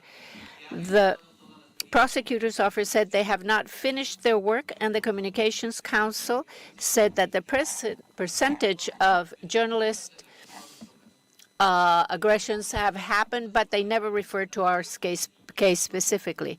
So there was never any indication of compliance with what was requested. Only last year, 3 new journalists were murdered. Ento del Oro, Kelvin Mike Cabrera, and another, and there are no responsible perpetrators. The prosecutor's office said they were unable to do this investigation. This is a very short summary of what they have done, not done, and what they have done to violate the rights of journalistic work. So I will let my companion here, Ms. Noroña. In 1993, 5 years after Javier Pablo Efraín was kidnapped, when I was beginning to work, I found out that the members of a narco-criminal organization that exist in Ecuador were attempting against my life. This was the most threatening thing that I suffered. And they included pictures of me, where I lived in Quito, what newspaper I wrote for, and a taped version where I was being threatened by these narco traffickers. I left Ecuador, and that's where my exile began, and it has been 8 months since. I have not been able to go back to work or publish new research because the digital entity that I worked for stopped covering organized crime and jails because my family and my work team are still in Ecuador, and they could go against them. Of course, there has also been psychological repercussions of this. There are 59 journalists that went into exile. We had to leave our families, our homes, and many of my colleagues have had to leave their children. Threats against me were because I denounced the human rights violations and the links of government with the with organized crime and other government entities in massacres and jails. I lived in Quito, which was supposedly safer, and my case was in the media, but it has not been the case for other colleagues such as Duran, Esmeralda, and the Amazonian region. In my case or my colleagues, not one word has been spoken by the government. And of course, there was no support to protect our lives, just silence. So 220 aggressions against press and media have happened this year. More than half of these are death threats. We have been forced to leave our work, our jobs, if it weren't for the support of international organizations, because we have lost all income, we would not subsist. So I'm trying to find a way to get back to my country, but many of my colleagues will now not return or ever be journalists again. That is the effect of threats, exile for those who decide not to return, and self-censure for those who stay. We do not believe or trust the government in Ecuador. How to do this if one of my colleagues kept saying he was being threatened and the government only re-victimized him? He's not here today, but he asked me to say what he felt. Today, being a journalist in Ecuador means we could be killed at any moment. And these people are protected by the Ecuadorian government. I say this plainly because they are benefited. The criminals are benefited by the Ecuadorian system of justice. And this is a narco state, and this would get us a bullet in our head if we continue doing our job by telling the truth. Cristian Zurita has the floor now. Honorable Commissioners of the Ecuadorian State, I have been a research journalist, investigative journalist, and I have had 3 trials for different things. One is in Florida, and of course I am mourning my best friend's death, who was killed, and he was also a journalist. Violence initiated by politicians and other corporate interests and organized crime in my country, which are having an effect on my work as a journalist. Also, these corrupt corporations have began trials against me for cyberbullying. So today, it is a transnational crime. They're trying to judge me in U.S. courts or try me in Jewish courts. This new modality of using other courts in other countries further debilitates research journalism, and there are few of us left in Ecuador. So bullying, harassment, threats, and violence for these type of journalists is how we've been affected. And it is necessary to understand how big the magnitude of this is. Along with Fernando Villavicencio Valencia, who was a presidential candidate in Ecuador in August 9th, then he was murdered. And then I took on the responsibility of that candidate, and I received the same amount of threats that he received until he was murdered.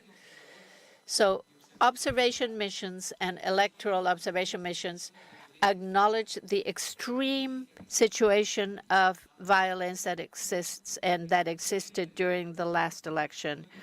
Between January 1st and 19th of August, 68% of an increase of homicides existed of journalism and people that exercise this profession. As never before in Ecuador, missions of the OAS said, and I am quoting, all presidential candidates or representatives of those that the mission met had been threatened and feared for their life, close quotation marks. For this reason, the ICHR provided cautionary measures for one part of the working team and mine, and so that we could be journalists and exercise our right to do so.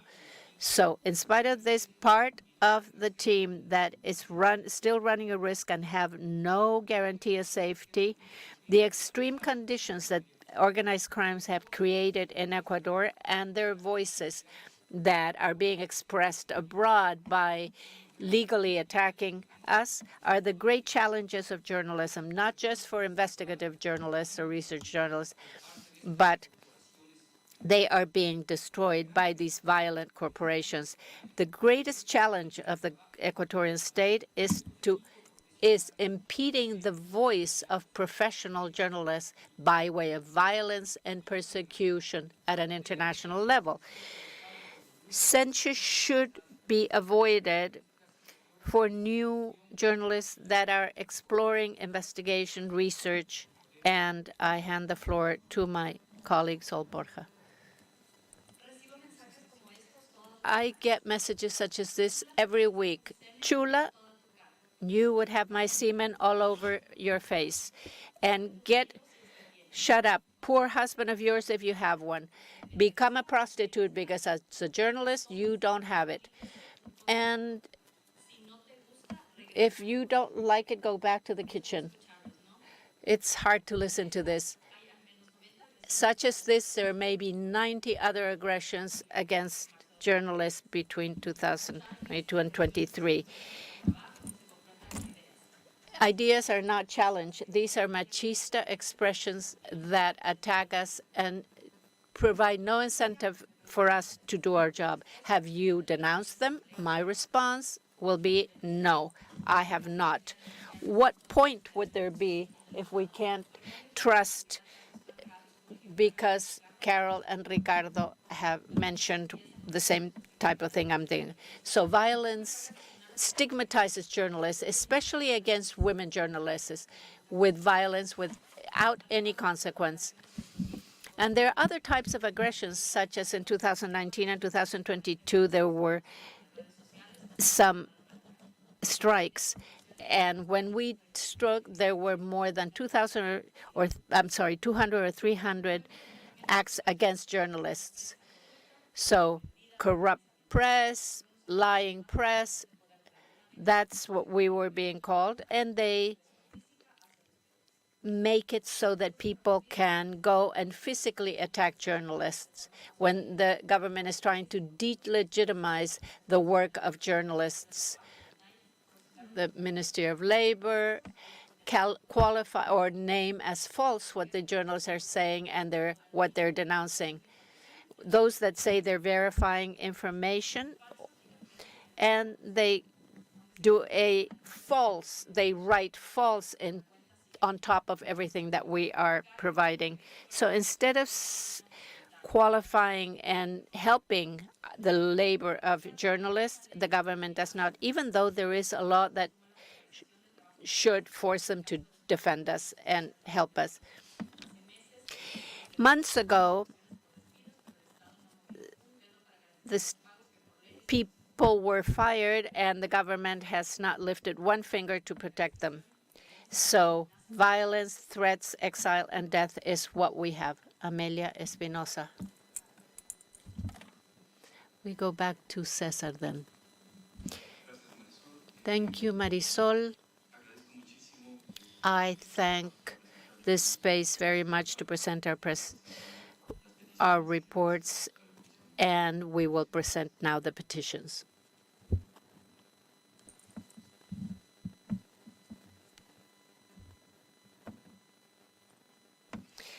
Please, if they could read them a little slower. It's hard to say everything they're saying.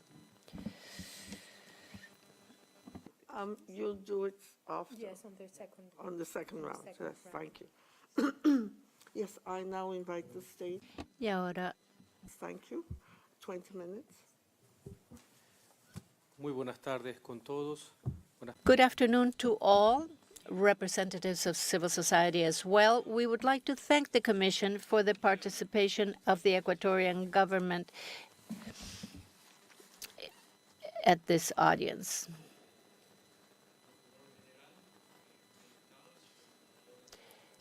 Attorney General of the State, head of the OAS, in my case, I am the Minister of Education of Ecuador. The presence of Ecuador at this important forum helps the country as a fundamental guide to be more efficient in this procession that is being created, which is the protection of the freedom of expression. As a government, we have a proactive position. Every time that we have an organization of human rights asks us to expose what the reality is in Ecuador, we consider this an opportunity to improve our standards of protection and promoting of these rights. So this is what we want to do before other American states and the great advances that Ecuador has made in the last 2 years as far as freedom of expression. The government of Ecuador, represented by the constitutional president, Mr. Guillermo Lasso, and people of the Human Rights Commission, for 2 years and 4 months has exercised this executive function of the national government as a promoter and defender of the right to freedom of expression. This has been clearly an immutable position from the government in accepting and tolerating different criticisms about what we're doing. It is important to remember that in Ecuador, previous governments vulnerated gravely the right of freedom of expression, generating a feeling of lack of trust from the public towards journalists and doubting that a free press and independent press could exist. For this reason, we have written a special report that came out in 2019 and the special rapporteur of the CIDH. And it says that this is one of the most emblematic declarations of usage of the penal right or the criminal right in the last decade to persecute and sanction journalists and columnists. This also with what the previous government had done. Therefore, it is also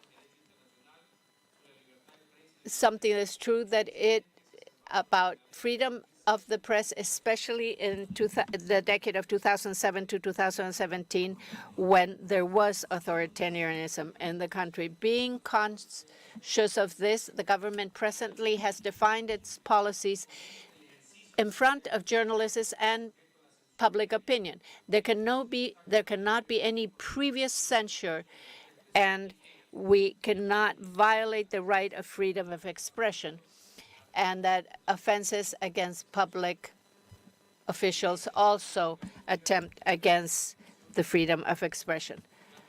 That is undoubtedly so. So nobody can be criticized or attacked because they're criticizing the executive. If we are respecting democracy, we should also say that many government officials go to all media to exercise their right of freedom of expression. Another demonstration and a refutable commitment of the government was the critical action of the president with the law that some journalists called the law to impede people expressing themselves, the gag rule. And that gag rule, as they called it, was derogated, was undone. So this was done away with because it was punitive, and now there was a partial reform to the existing law, and there was a more punitive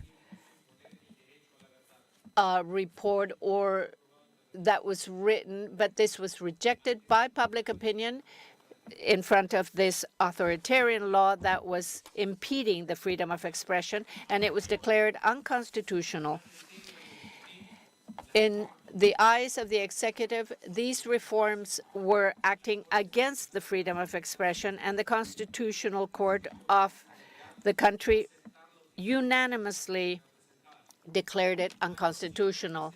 This was celebrated by journalists and activists internationally and nationally. It's also important to mention that many of the unconstitutional objections presented by the court coincide with the special rapporteur's report.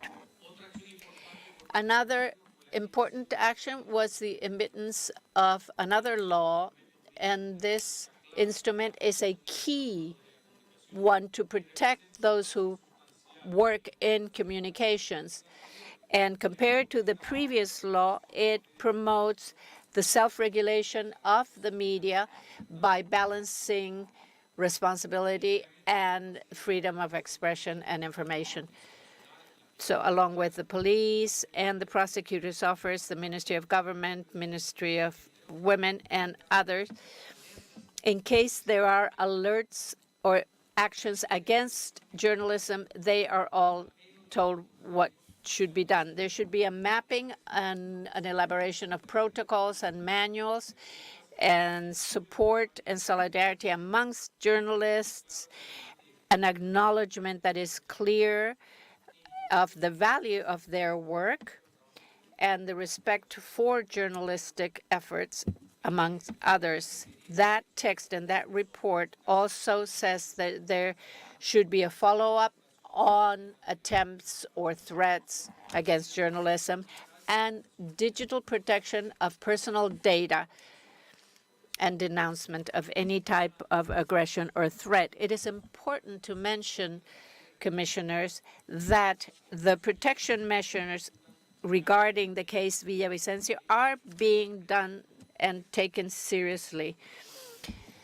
And there is a resolution. The ICIDH said that those protection measures were a key factor for beneficiary persons to continue exercising their journalistic and political activities in a safe and protected way, protecting their right to life and personal integrity.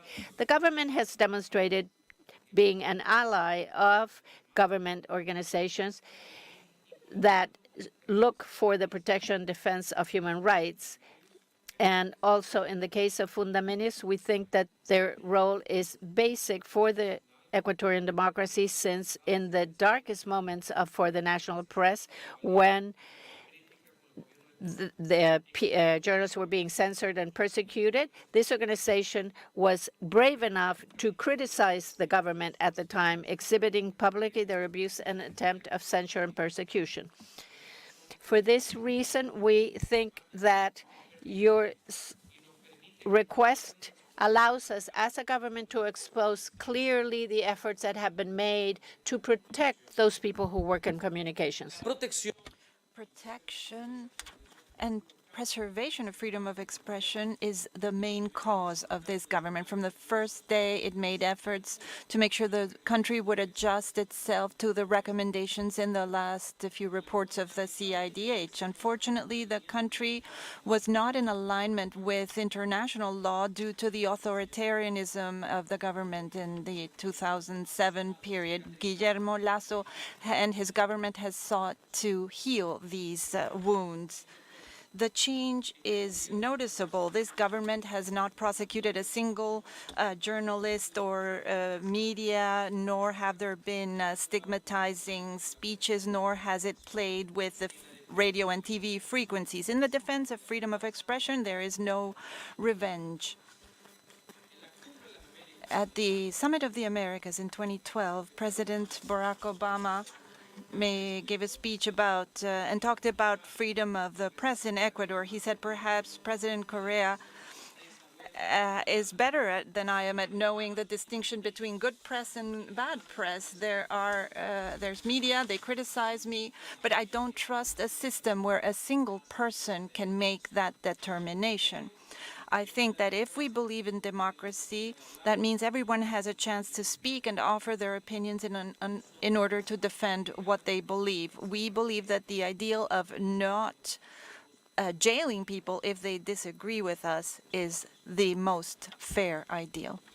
The General Commissioner will continue our presentation. Thank you very much, Madam President and representatives of the Commission.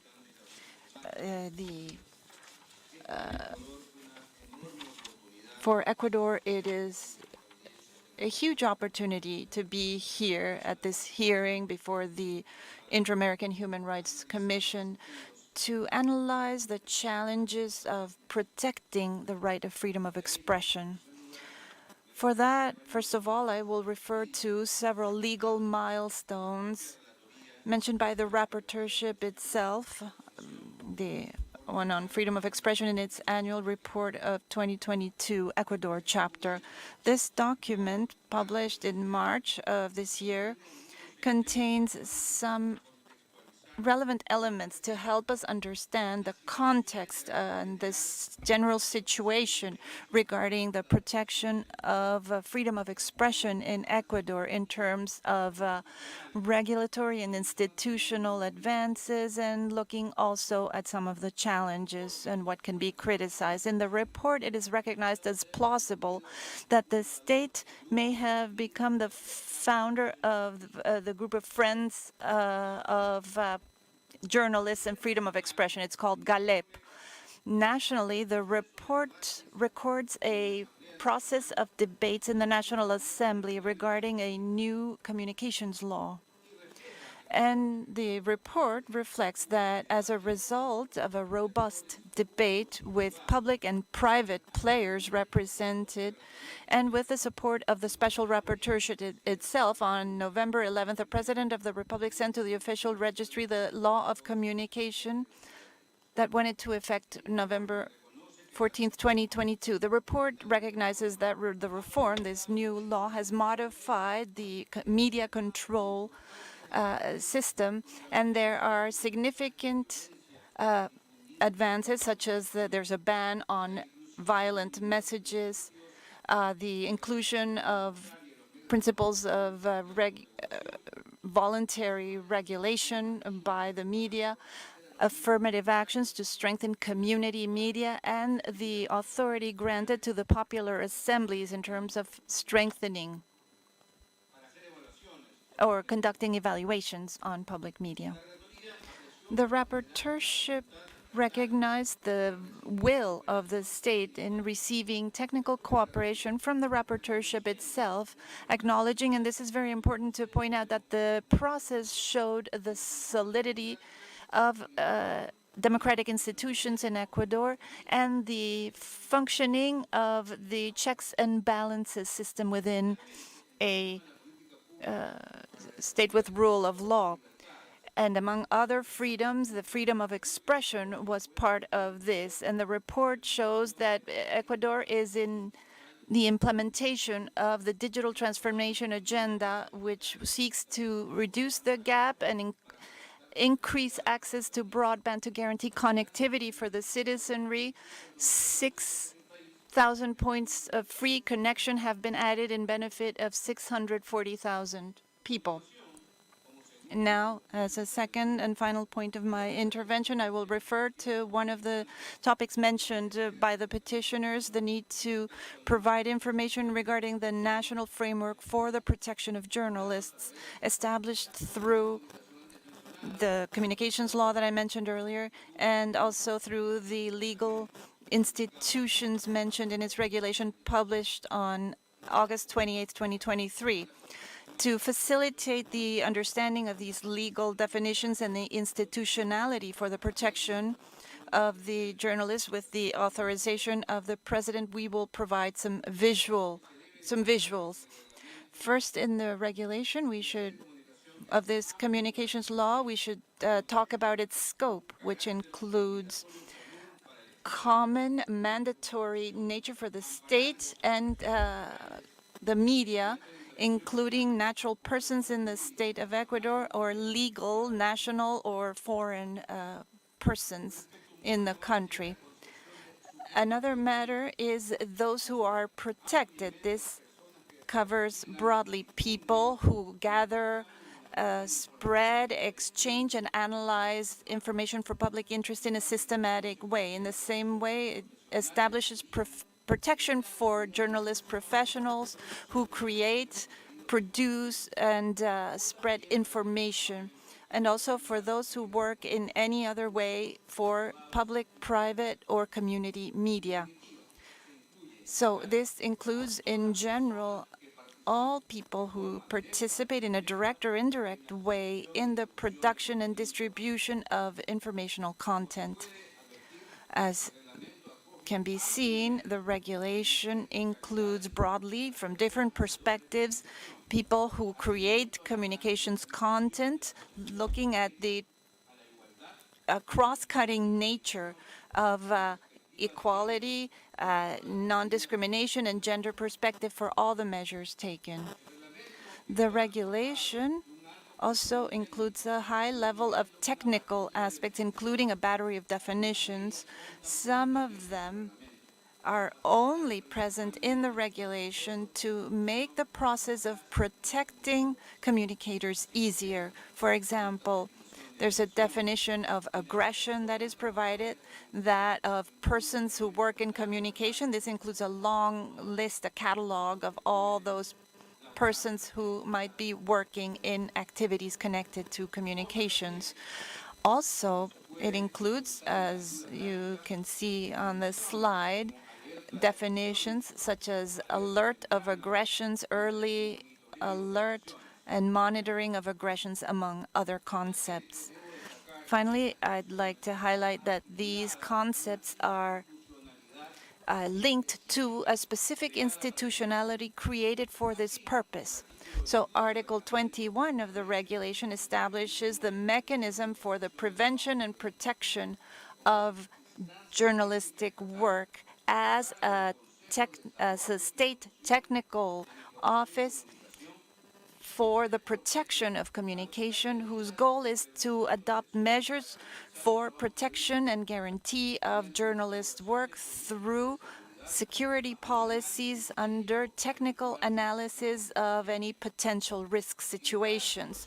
In every situation, the mechanism must focus in a differentiated manner and in an intersectional manner, taking into account priority groups of interest.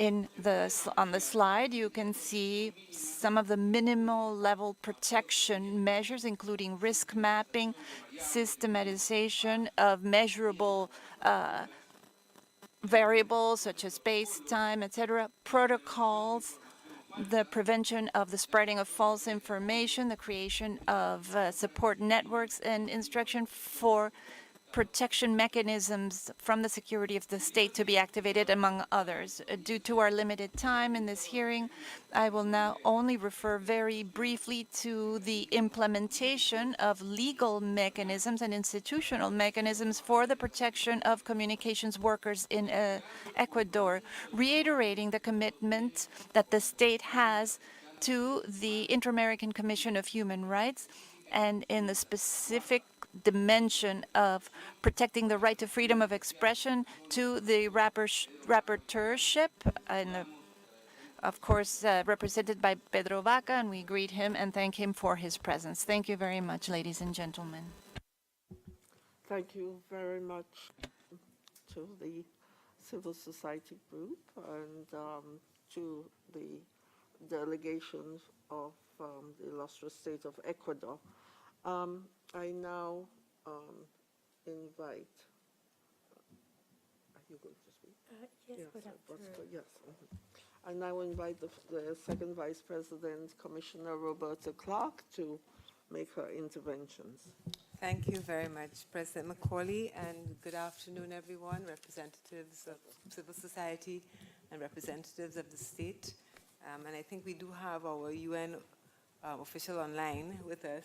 Yes, he has the floor now. Oh, yes, of course. For 7 minutes. Yes. You see, out of sight, out of mind. Is he going to come online then? Mr. Janjarab. Mr. Janjara, UN expert? Yes, there you are. Please, you have 7 minutes for your intervention. The floor is yours. Thank you. Good afternoon. Can you hear me well? Yes, thank you. I'll be speaking in Spanish.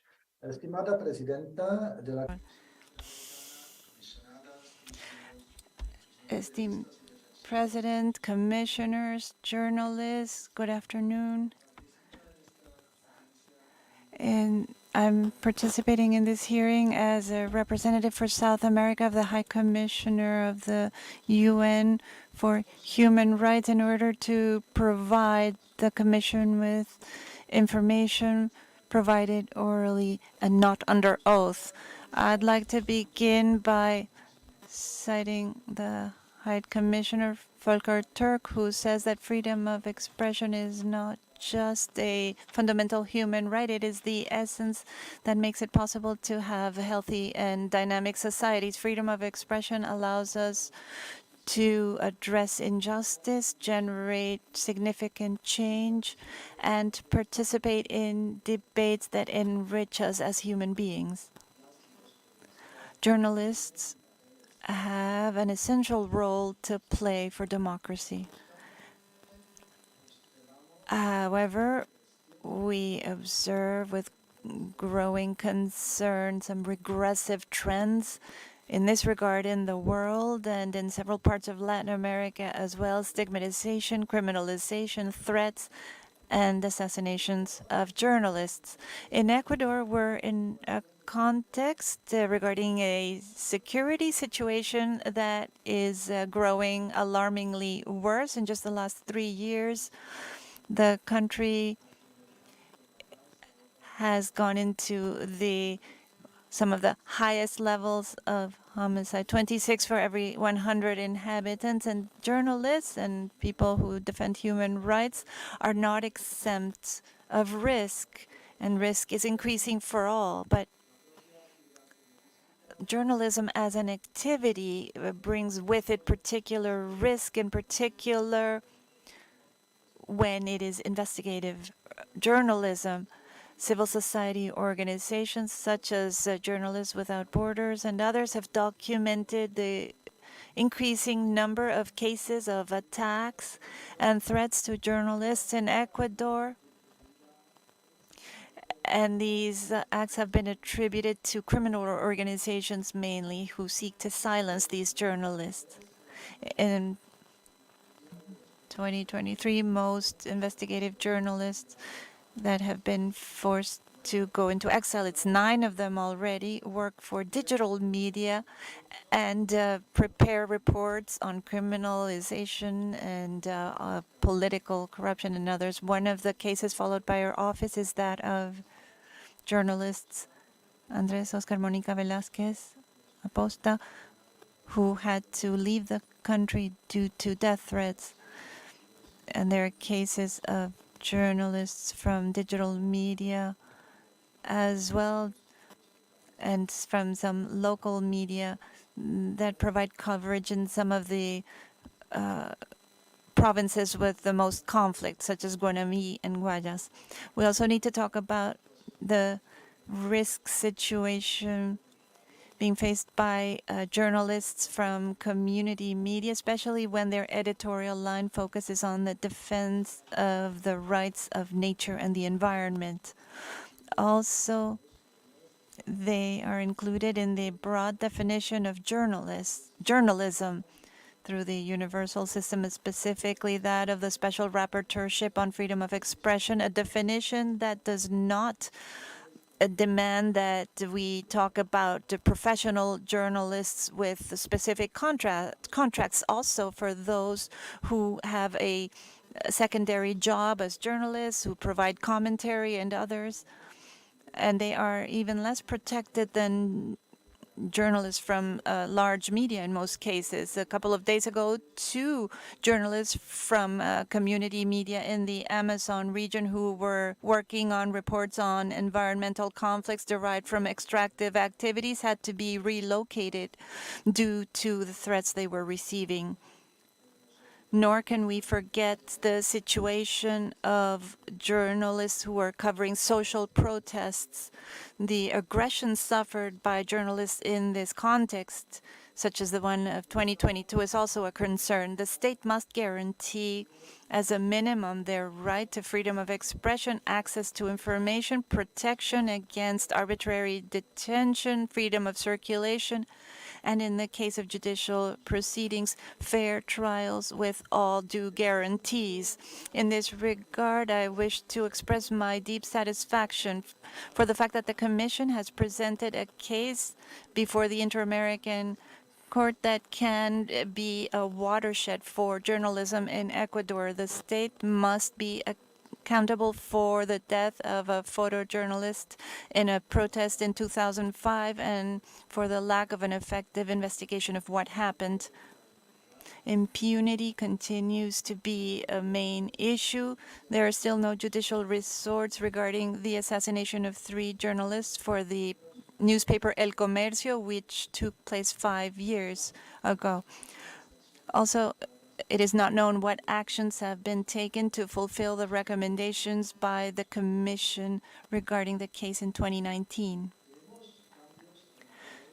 There are some encouraging changes that we see in the communications law and its regulations, such as the creation of the prevention and protection mechanism for journalistic work. However, it hasn't been effectively implemented yet. And in the context of a change of administration in the government, this will require strong political commitment by all institutions and the executive, starting with the Communications Council. This will mean also close coordination with civil society, journalists associations, the media, traditional media, as well as digital media. Additionally, we must make sure that enough budget is allocated and that there's a creation of a definition of responsibilities and periods of time to fulfill the necessary actions to make sure the regulation fulfills its goal of protecting, preventing, and ensuring justice in the cases reported by communications workers. On November 2nd, it was the International Day to End Impunity of Crimes Against Journalists. Commissioner Turk insisted on the need for states to be more vigilant about cases on aggression against journalists. They must protect the freedom of the media in alignment with international law and human rights, and he underlined the need to act much more effectively through judicial systems in order to investigate and prosecute crimes against journalists based on their work. These commitments are the core of the plan of action of the UN regarding the security of journalists. This was adopted in 2012 and are essential for the compliance with the Universal Declaration on Human Rights, and whose 75th anniversary we are commemorating this year. Thank you very much for your attention. Thank you very much, Mr. John Jalib. And now I properly invite my sister Commissioner, Second Vice President Roberta, to intervene. Thank you, President Macaulay. It's been a long day. And again, good afternoon to everyone. We listened very carefully, of course, to representatives of the civil society and representatives of the state. And it seems to me that there's a bit of a gap between the understanding of the reality between civil society and the journalists and the state.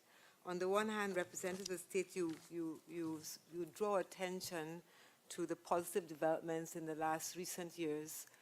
You spoke about no journalists being imprisoned or attacked for their expression of their journalism, and you also spoke at quite length of the legislative framework to protect journalists, and thank you for the information on the organic law on communications.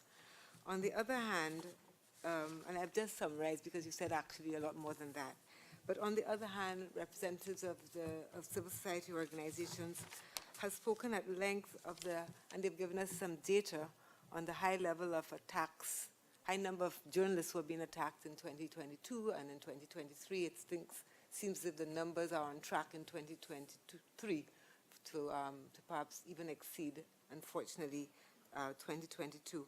And they speak about attacks that have the effect really of silencing the journalists and really impeding freedom of expression and therefore also having a very deleterious impact on the state of democracy and rule of law in Ecuador.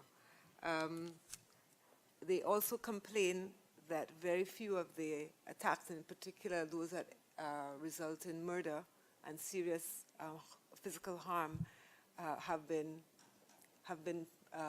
investigated in a way such that perpetrators are held responsible. And what I'm understanding from you is that you are suggesting, in fact, you are stating that there's a high degree of impunity for attacks against journalists. And so I wanted to ask the representatives of the state as we have our dialogue here, what actions has the state taken or is taken to ensure the end of impunity? Well, first of all, do you even accept that there could be a valid perception of impunity for attacks against journalists? And if you do accept that there could be validity in that perspective, what are the actions that the state is considering or has taken to have due diligence in the investigation, prosecution, and punishment of those responsible for attacks against journalists? And that's linked to my second question, which is, how do you rebuild trust? How can you rebuild trust such that journalists can not journalists can actually do what they're supposed to do, which is to cover the news in an impartial and independent way? What do you think will be the conditions to rebuild that trust such that journalists can also come out of exile and return to their country and do the work that they're supposed to do? And my last question on the organic law, which seems to be a good law from what you've presented here. Does that law, is there a mechanism, an independent mechanism of monitoring the implementation of that law, which and that mechanism, does it comprise independent journalists who are part and parcel of the review of the implementation, the effective implementation of the law? Thank you very much.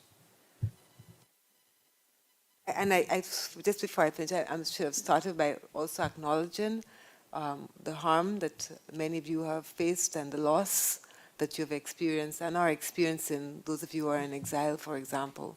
And we honor your independence and your work. Thank you very much, my sister Roberta. I now invite the Executive Secretary to make her interventions. Muchas gracias, señora presidenta. Thank you very much, Madam President. First of all, I want to extend my greetings and provide my thanks to the delegations that have come to Washington to participate in this hearing. I want to also thank you for what you have expressed regarding the critical valuation of human rights and to try to find a way to improve. And especially I'd like to make a comment and extend my greetings to Jan Drarup as well, representative of the High Commissioner's Office in South America. And it's not just a greeting, it's gratitude, because in a hearing such as this one, regional mechanisms need to be on the same line, following the same narrative with the same concern, asking, as Commissioner Clark says, how do you rebuild that relationship of trust between journalists and the state? Also, in a session where here Ricardo Rivas is saying that the case of his brother has gone through 4 prosecutors. And I would ask the state, why? With a case such as this one that is so important, is handed from one to another, when those of us who work in justice know that every time a case is passed from one person to another, information is lost and time is wasted. And I also heard about the psychological impact of exile, cases where people need to decide to keep quiet. And I also wonder, how do you rebuild that trust? And I think it can only be done if there is a rule of law that guarantees security, non-stigmatization, and that, of course, includes those conditions necessary for an organic law such as the one you have discussed to be fully implemented. And having a beneficiary of precautionary measures. We all saw it in the voting process with hyper protection. That was a subject of observation by the electoral mission. It's not just a pleasure to see you here and to see you healthy, but also I wonder, in your case, how do you rebuild that trust? And finally, listening to Maria Sol, you talk about all those processes of violence, of sexism, and all the sexist comments that you receive. And I want to ask the state about this organic law that is quite broad. It seems very interesting, but I do have two questions about it. First of all, have you reviewed the experiences of other countries that have legislative initiatives like yours, as complex as yours, that are conceptually strong, but then sometimes it's very hard to implement them in a context of insecurity, impunity, and presence of organized crime? Secondly, I wanted to know whether you have a budget allocated for the implementation of this law. And if you have this budget that is allocated, is it in the Congress or by the executive? This is to ask about the sustainability of this law, because from what I understand, I think this law also creates a mechanism for the protection of journalists. So we can't talk about true protection for journalists unless there are financial resources. And it's not just security cameras being installed or systems for monitoring people. There's a need to understand the structural function for change, a change of conditions, so that people don't have to be under state protection for 15, 20 years. So I'd like to know what that approach is that the state has designed at this time, which is a complex political moment, a change of government, of administration. And for you, civil organization, how do you repair, how do you rebuild trust? I'd like to ask you that. Also, how do you see this change of this new government coming in, this new administration coming in, and is there anything that raises a flag for you in this process? Thank you very much. I'll now invite our special rapporteur for freedom of expression to intervene. Thank you. Muchas gracias, Presidenta. Usted la comisionada. Thank you, Mr. President, and to the Commission for this important audience. And I want to acknowledge the work of all the petitioners, but also the difficult moment that they are going through, all the difficult situations. Maria Sol, Ricardo, Cristian. For those of us who follow these subjects, we acknowledge that you're not just courageous, but you are contributors to your state. And also, we have to acknowledge the representation of the state in a very high-level delegation, which we see as how important you think this subject is. When we speak, I think we see there is a gap, and I think that there is a message from civil society that is not only of concern, but it has some urgent shades or shades of imminence. And I would ask everybody here to take that into account. I think that this gap has to do, at least for the rapporteurship, it's not because it's what we want, but it implies an important effort for the state of Ecuador in guidelines, norms, and regulations. This is not just for Ecuador, but for the whole region on the guarantee of these rights for civil society, and that this should not be a gag rule, that the law should not be a gag rule, because there have been so many years that were so difficult for freedom of expression. So we think that there has been progress made, and we acknowledge that. and where the rapporteurship has collaborated technically so that standards do adapt to international standards of freedom of expression. But there is risk in regulations, and I would like to center a lot of what I'm saying around these points. It is very important. It was very valuable for me in September, to visit Quito and meet with the authorities and civil society organizations. I mention it just to have it as a point of reference. I went at the end of September, and then they spoke to me of 5 journalists in exile. Now there are 9. So just this anecdote, just that, is a point of reference that I believe is important to ask what else can be done. And at the beginning of this year, this monitoring, we saw some unfortunate events happen, and the rapporteurship does not believe that the state should speak about the media as libertine or to label the media in negative ways, and that these were being offered by official sources. So I think that's where the regulations, the law, and the attitude, constitutional attitude, these things are not really linked to the government action, but the government should guarantee not to act this way or have its people act that way. And also to emphatically condemn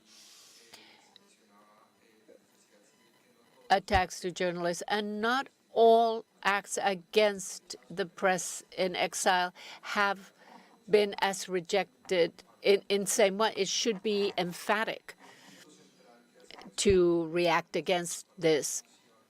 And I think that the Commission, the other thing is trust. How do we create and build trust, not just by passing new laws, but how to have journalists in areas that are rural and remote so that they believe that these new laws or regulations will protect their lives and their freedom of expression.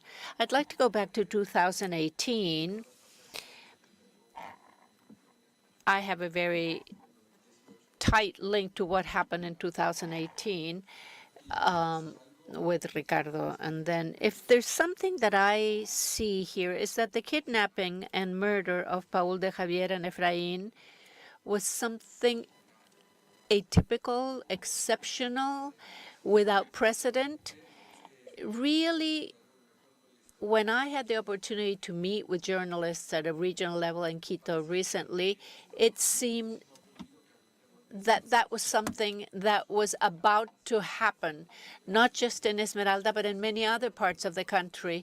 So I would invite you to reflect upon the difference between 2013 and now, and ask you, is this increasing? Has it diminished? And how can better conditions for the media be created? In 2018, it may have been the exception, and it may be the rule now. And the institutions should take that into account and value it.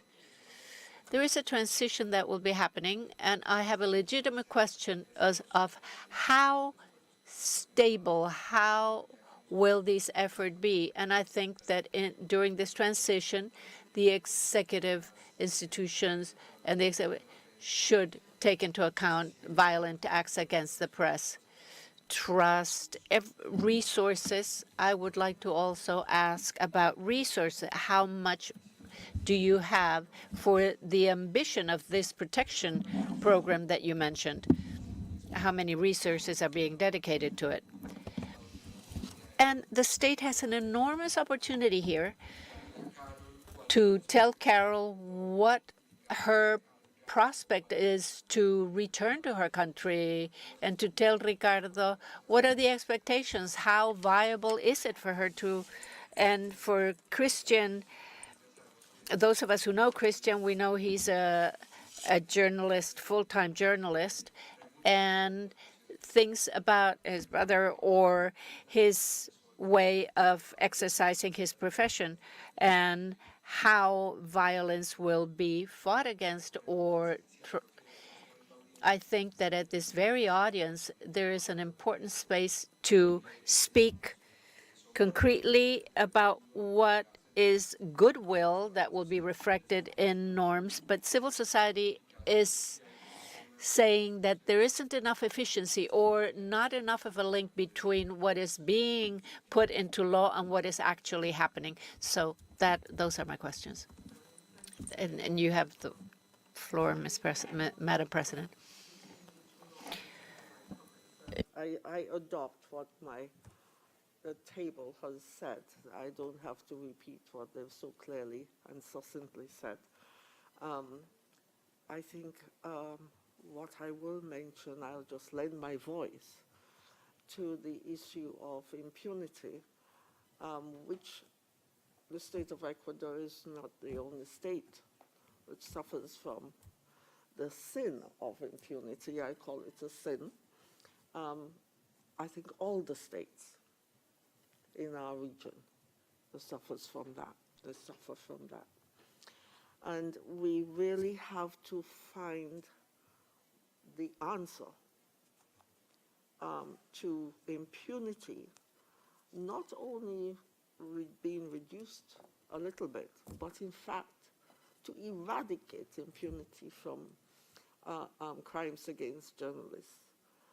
Because I'm sure not one of us in this room disagrees with the truism that freedom of the press and expression are the pillars of every democracy. I'm sure nobody disagrees with that. And if that is so, it behoves every person, especially those in high office, to make sure that the citizens of their country hear them say specifically and strongly that the state will use all its powers to investigate and catch the person or persons who have threatened, injured, or killed any journalist. I think high officials should say that.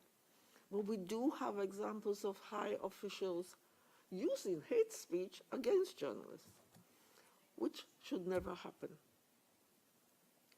So I do lend my voice to the fact that we all must work towards eradicating impunity for all crimes against journalists. And with that, I don't want you to lose any of your time. I call on and invite civil society, and you have 10 minutes to make your concluding comments, after which the state will also have 10 minutes to make theirs. Thank you. Muchísimas gracias, señora presidenta. Thank you very much, Madam President and Executive Secretary and Vice President Roberta Clark and the Special Rapporteur Pedro Baca for the questions, and the State of Ecuador for their presentations.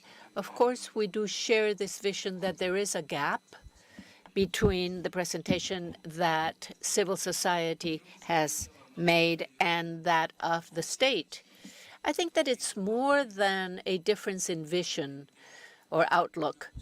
I think that it shows a position that the state of Ecuador is adopting or centering the development of its arguments on normative issues and laws more than reality. So I think it's necessary to mention this, because something that must be admitted is that one thing is the normative law and then what is happening day to day in reality. So basically, we believe, we take the words of Pedro Vaca, the rapporteur, even though there is progress that has been made in these laws, there are other events that are happening, such as exiled journalists, aggression against journalists, violence against women journalists. So all of that the government is not giving an answer to. And I think that also creates mistrust. So I think that there are indispensable things that could create or build more trust, which is what the Commission has asked we try to do. And I think what the President has said, the fight against impunity, it is clear that presently in Ecuador, journalists cannot even denounce threats, attempts against themselves. Caro is a good example of that. She has not been able to denounce to the Attorney General's because the Attorney General's office does not provide any way to present such an accusation or denouncement. And it has been said that they do not investigate. We do not, if these are murder that are related directly to journalism or for any other reason, but they do not investigate this, or even the intellectual perpetrator. In the case of Gerardo Delgado from Manta is such a case. They condemned the people that killed him, but not who was the intellectual creator of such an act, who sent these people to kill him. And the persistence of this stigmatizing discourse, which sort of generates this profound mistrust of journalists and the state. And the high authorities in the state do not use that discourse, as the rapporteurs mentioned, that yes, they have stigmatized the press at some point from the president's of the executive office, but they have concentrated on political actors. We've seen this in the political process, where we have reported 61 incidents of aggression against the media, and much of that is this stigmatizing discourse. This legitimizes actions against journalists. So having said this, I will hand the floor to Maria Emilia Espinosa, my colleague, so that she will present the information of the laws and whether they are being followed, and what the Commission was proposing as well. In March of 2023, in the framework of a high-level politician received in Geneva different people in different regards of human rights, regarding freedom of expression, the law of communications, which spoke of the protection of journalists and the work of journalists. There were 4 recommendations. Among them was to adopt a legal framework to create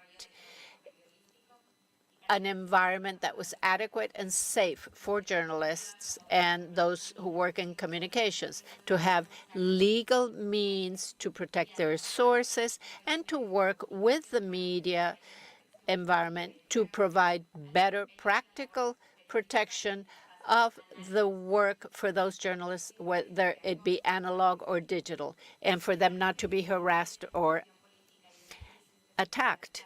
So in a crisis that becomes deeper all the time, this mission to the observation mission realized that the authorities were not diminishing violent attacks against journalism, and they are not able to follow or act on news that have to do with organized crime or where organized crime is already operating. So there is finally a new law that is implemented, and this legislative progress is still not complete because there is not enough human resources, financial resources, or lack of interest in making this operational for 2024. This concerns us greatly. And there are no international human rights groups that are being paid attention to. And even if these laws or legal measures, they are still not enough guarantee for the freedom of expression and to create trust.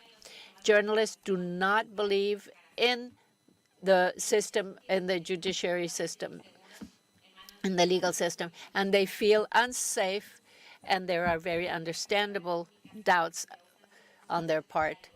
So this dialogue says that not even those in charge of safety, security, and justice and having everybody comply with human rights have concerned themselves with a multi-sectorial of what is necessary to be happening in multiple sectors so that all these protections happen. If they do not integrate academia, organized civil society, international organizations, and especially victims in creating public policy to protect journalism and its operational mechanism, then the monitoring that we are doing from Fundamedia will continue to be silenced voices. Thank you. So I will give the floor to Ricardo. Thank you. I invite the state so that the impunity does not leave just your area. The dignity of the life of people is the dignity of a state, and the truth should be transparent. I invite you to try and implement all these mechanisms. We have not done it since 2019. Judges and specialized prosecutors, that's very important, and all investigation of every case of violence against journalists. Thank you, Ricardo. And Caro? It is difficult to speak of trust with the state when those of us who investigate organized crime and the massacres in prisons and jails, which are in a case of impunity right now, when there are government entities that are benefiting those who are there and people that are in jail with privilege and they don't stay for all the time that they have been condemned to, and several other instances of things that are happening. I think that not only do you have to speak of protecting the exercise of journalism, but what is being applied in the country, and that is that there is a militarization of what is happening in our country. Many of us have revealed and counteracted official pronouncements of the government of the state of Ecuador, and the government of Guillermo Lasso has lied. I think you all know what I'm speaking of. I'm not asking but as a representative for all my colleagues that are in exile, but I have to demand that you first acknowledge what is happening to us as journalists, because no Ecuadorian authority has pronounced it, said anything about what we are living. And what I heard now is that there are many advances in the communication law and a mechanism for protection, but where is the acknowledgement of what is happening to us? Please look in the mirror.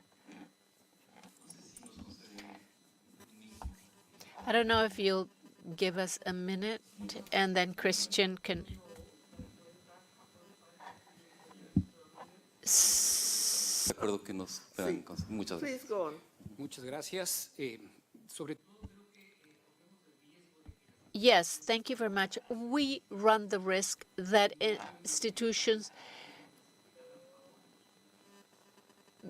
lacks trust, because the law is of no use if right now there are self-censure processes generated because of violence that are extra state, and those that promote the state to go against journalists or instigate the government to go against journalists, because there are some autonomous groups that the organized crime and others that this political process must install mechanisms that will in the future avoid this situation for journalists to be in extreme situations where their life is in danger.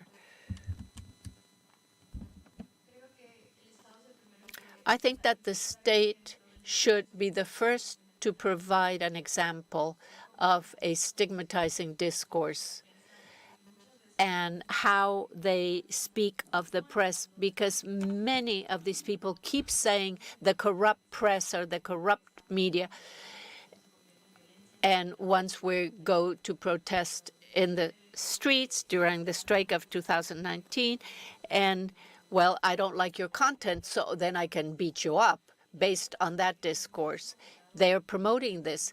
And I think they think it's not much of a problem, but to have this false content, and many of the ministries and other government and non-government entities are adding to this discourse.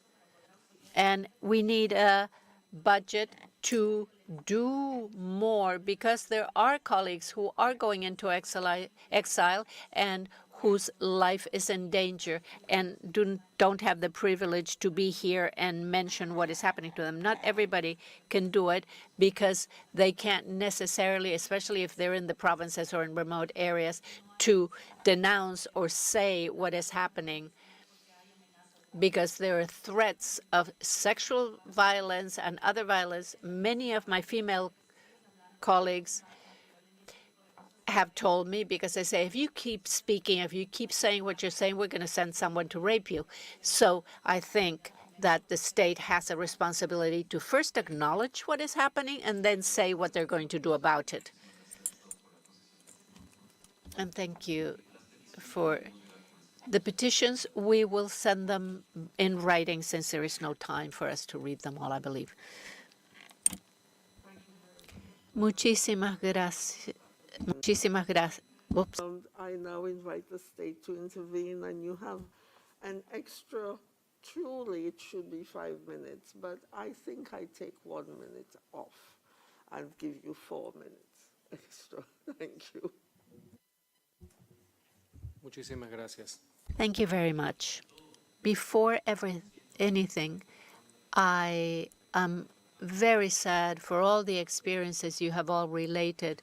In some cases, through these years, I have been aware of these, and I am in solidarity with that.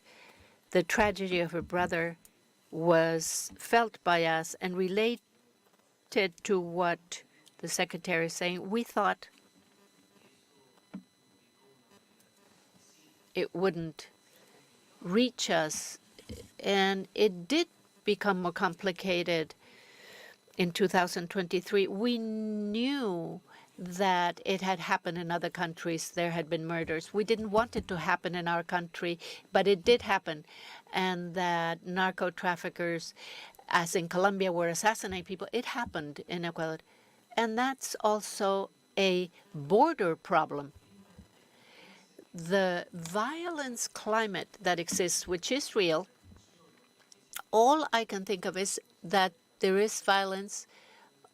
Obviously, our responsibility is to safeguard everybody's life. We should safeguard the life of all people in Ecuador, including journalists, but it is not where the responsibility of the government begins.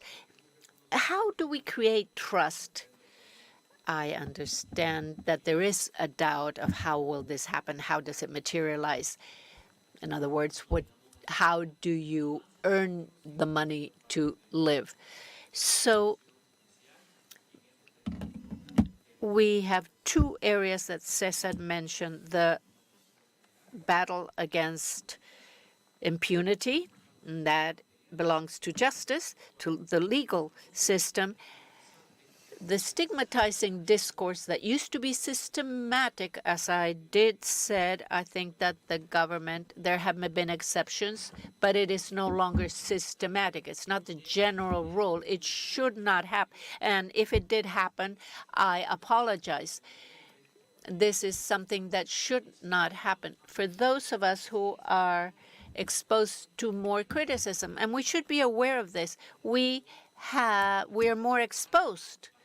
We're more exposed, and that should be safeguarded. There should be safeguards for this, not just for journalists, but anybody that is in a public function. But I insist, there has not been any action from the government regarding these type of measures. But how the regulations are being managed, remember, this will be institutional. I will let you know in writing in a few minutes what the Ministry of Finance has told us the resources are to attack what is happening to journalists, how many resources they will be dedicated. And that's important to have. Why has there been such a delay for the regulation? Because we wanted to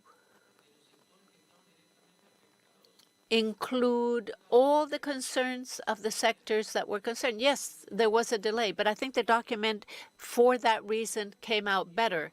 So we have made progress. Yes, now we have the everyday challenge. It's not just the government. But I understand the concern that you have as to what will be the attitude of the new government, and then the state, which is who stays there from previous. It's the state itself. It's not just the present government. And it's important to make the difference. So here what we have to have is a commitment, and the commitment that the state should have, one, to establish compliance with the new laws, and something that is even more important for me, this crisis that all citizens are suffering, which is the violence from organized crime and the drug trafficking groups, what will be rectified and what will be done to avoid this, to provide safety for all activities, safety and security to all professions and jobs, especially, of course, journalism. And in the case of Caro Noroña, I know, I have read this lamentable situation that was created, and that these groups threaten you and attempt against your life. So this is where the state has the responsibility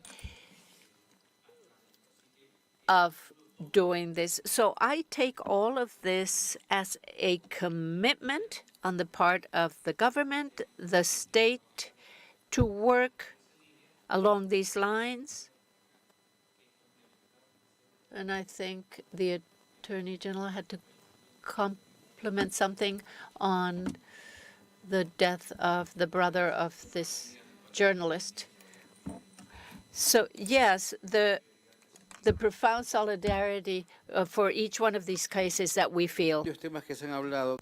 Regarding various matters that have been mentioned, I'd like to add a few comments. Regarding the fight against impunity, this is a fundamental task. We understand perfectly that feeling of frustration from civil society, that frustration when we see that judicial proceedings or investigations take a long time.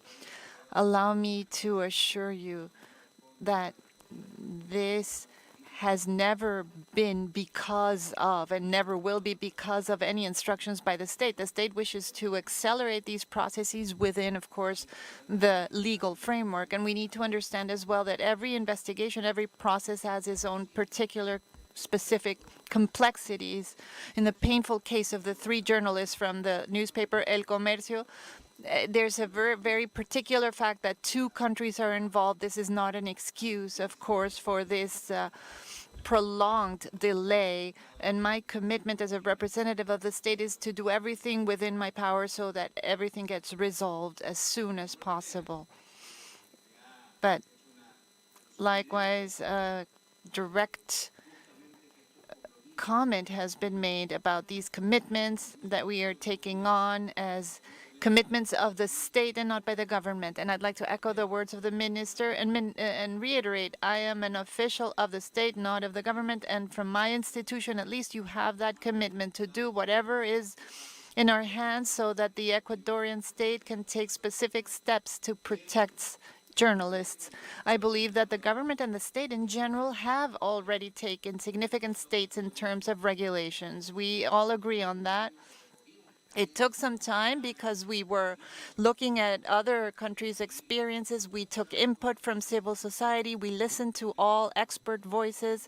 And finally, we have that document, as the minister rightly says, documents at a good level. The gender perspective is in Article 31 of the regulation, for example. Perhaps today it looks just something abstract, just a regulation, but that means that in the future there will be concrete actions to ensure that there are fewer situations such as the one that we have heard about today. So there is a commitment by the state for significant concrete steps on this matter with the help of civil society. We talk about the mechanism. The mechanism is being implemented. In fact, just a few days ago, the Communications Council published an invitation for civil society representatives to present their candidacies to be delegates, because it will include civil society members as representatives. So as a state, we are working on that, and we will continue to take concrete steps in this direction with the help of the rapporteurship and the commission, and of you as civil society and as an association or a profession. Very much. It is now my duty to just say a few words to close our session. And in doing so, I just want to remind all of us, not necessarily in relation to anything that has arisen in this hearing, but that is related to it and to the subject we're talking about. And that is in relation to the issue of ending impunity and for the state to provide the protection which it is obligated to provide to journalists and all media persons. Could you, because I'm asking you to send us your copies of your statements and any addition you wish to put therein, could you add in such written submissions what training the state does specifically for judges, justice personnel, prosecutors, members of the Attorney General or Prosecutor General's office, and security persons who would treat with journalists if in case that journalist is covering social protests or anything like that, because they all must understand the rights which journalists have to pursue their profession without fear or favor. And then I wanted to ask you also to include what you and civil society would wish us as a commission to do to assist both the state and civil society generally in this regard, and also in relation to technical support which you may need for any action you pursue, especially in relation to training as well. And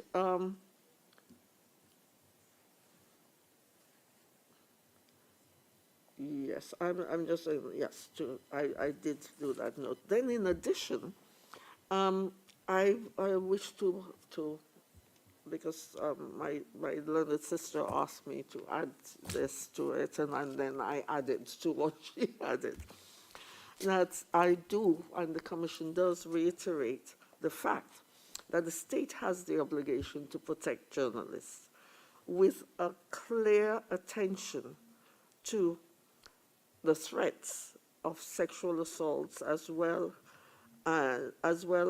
as outright abuses, especially against women journalists and LGBTI persons.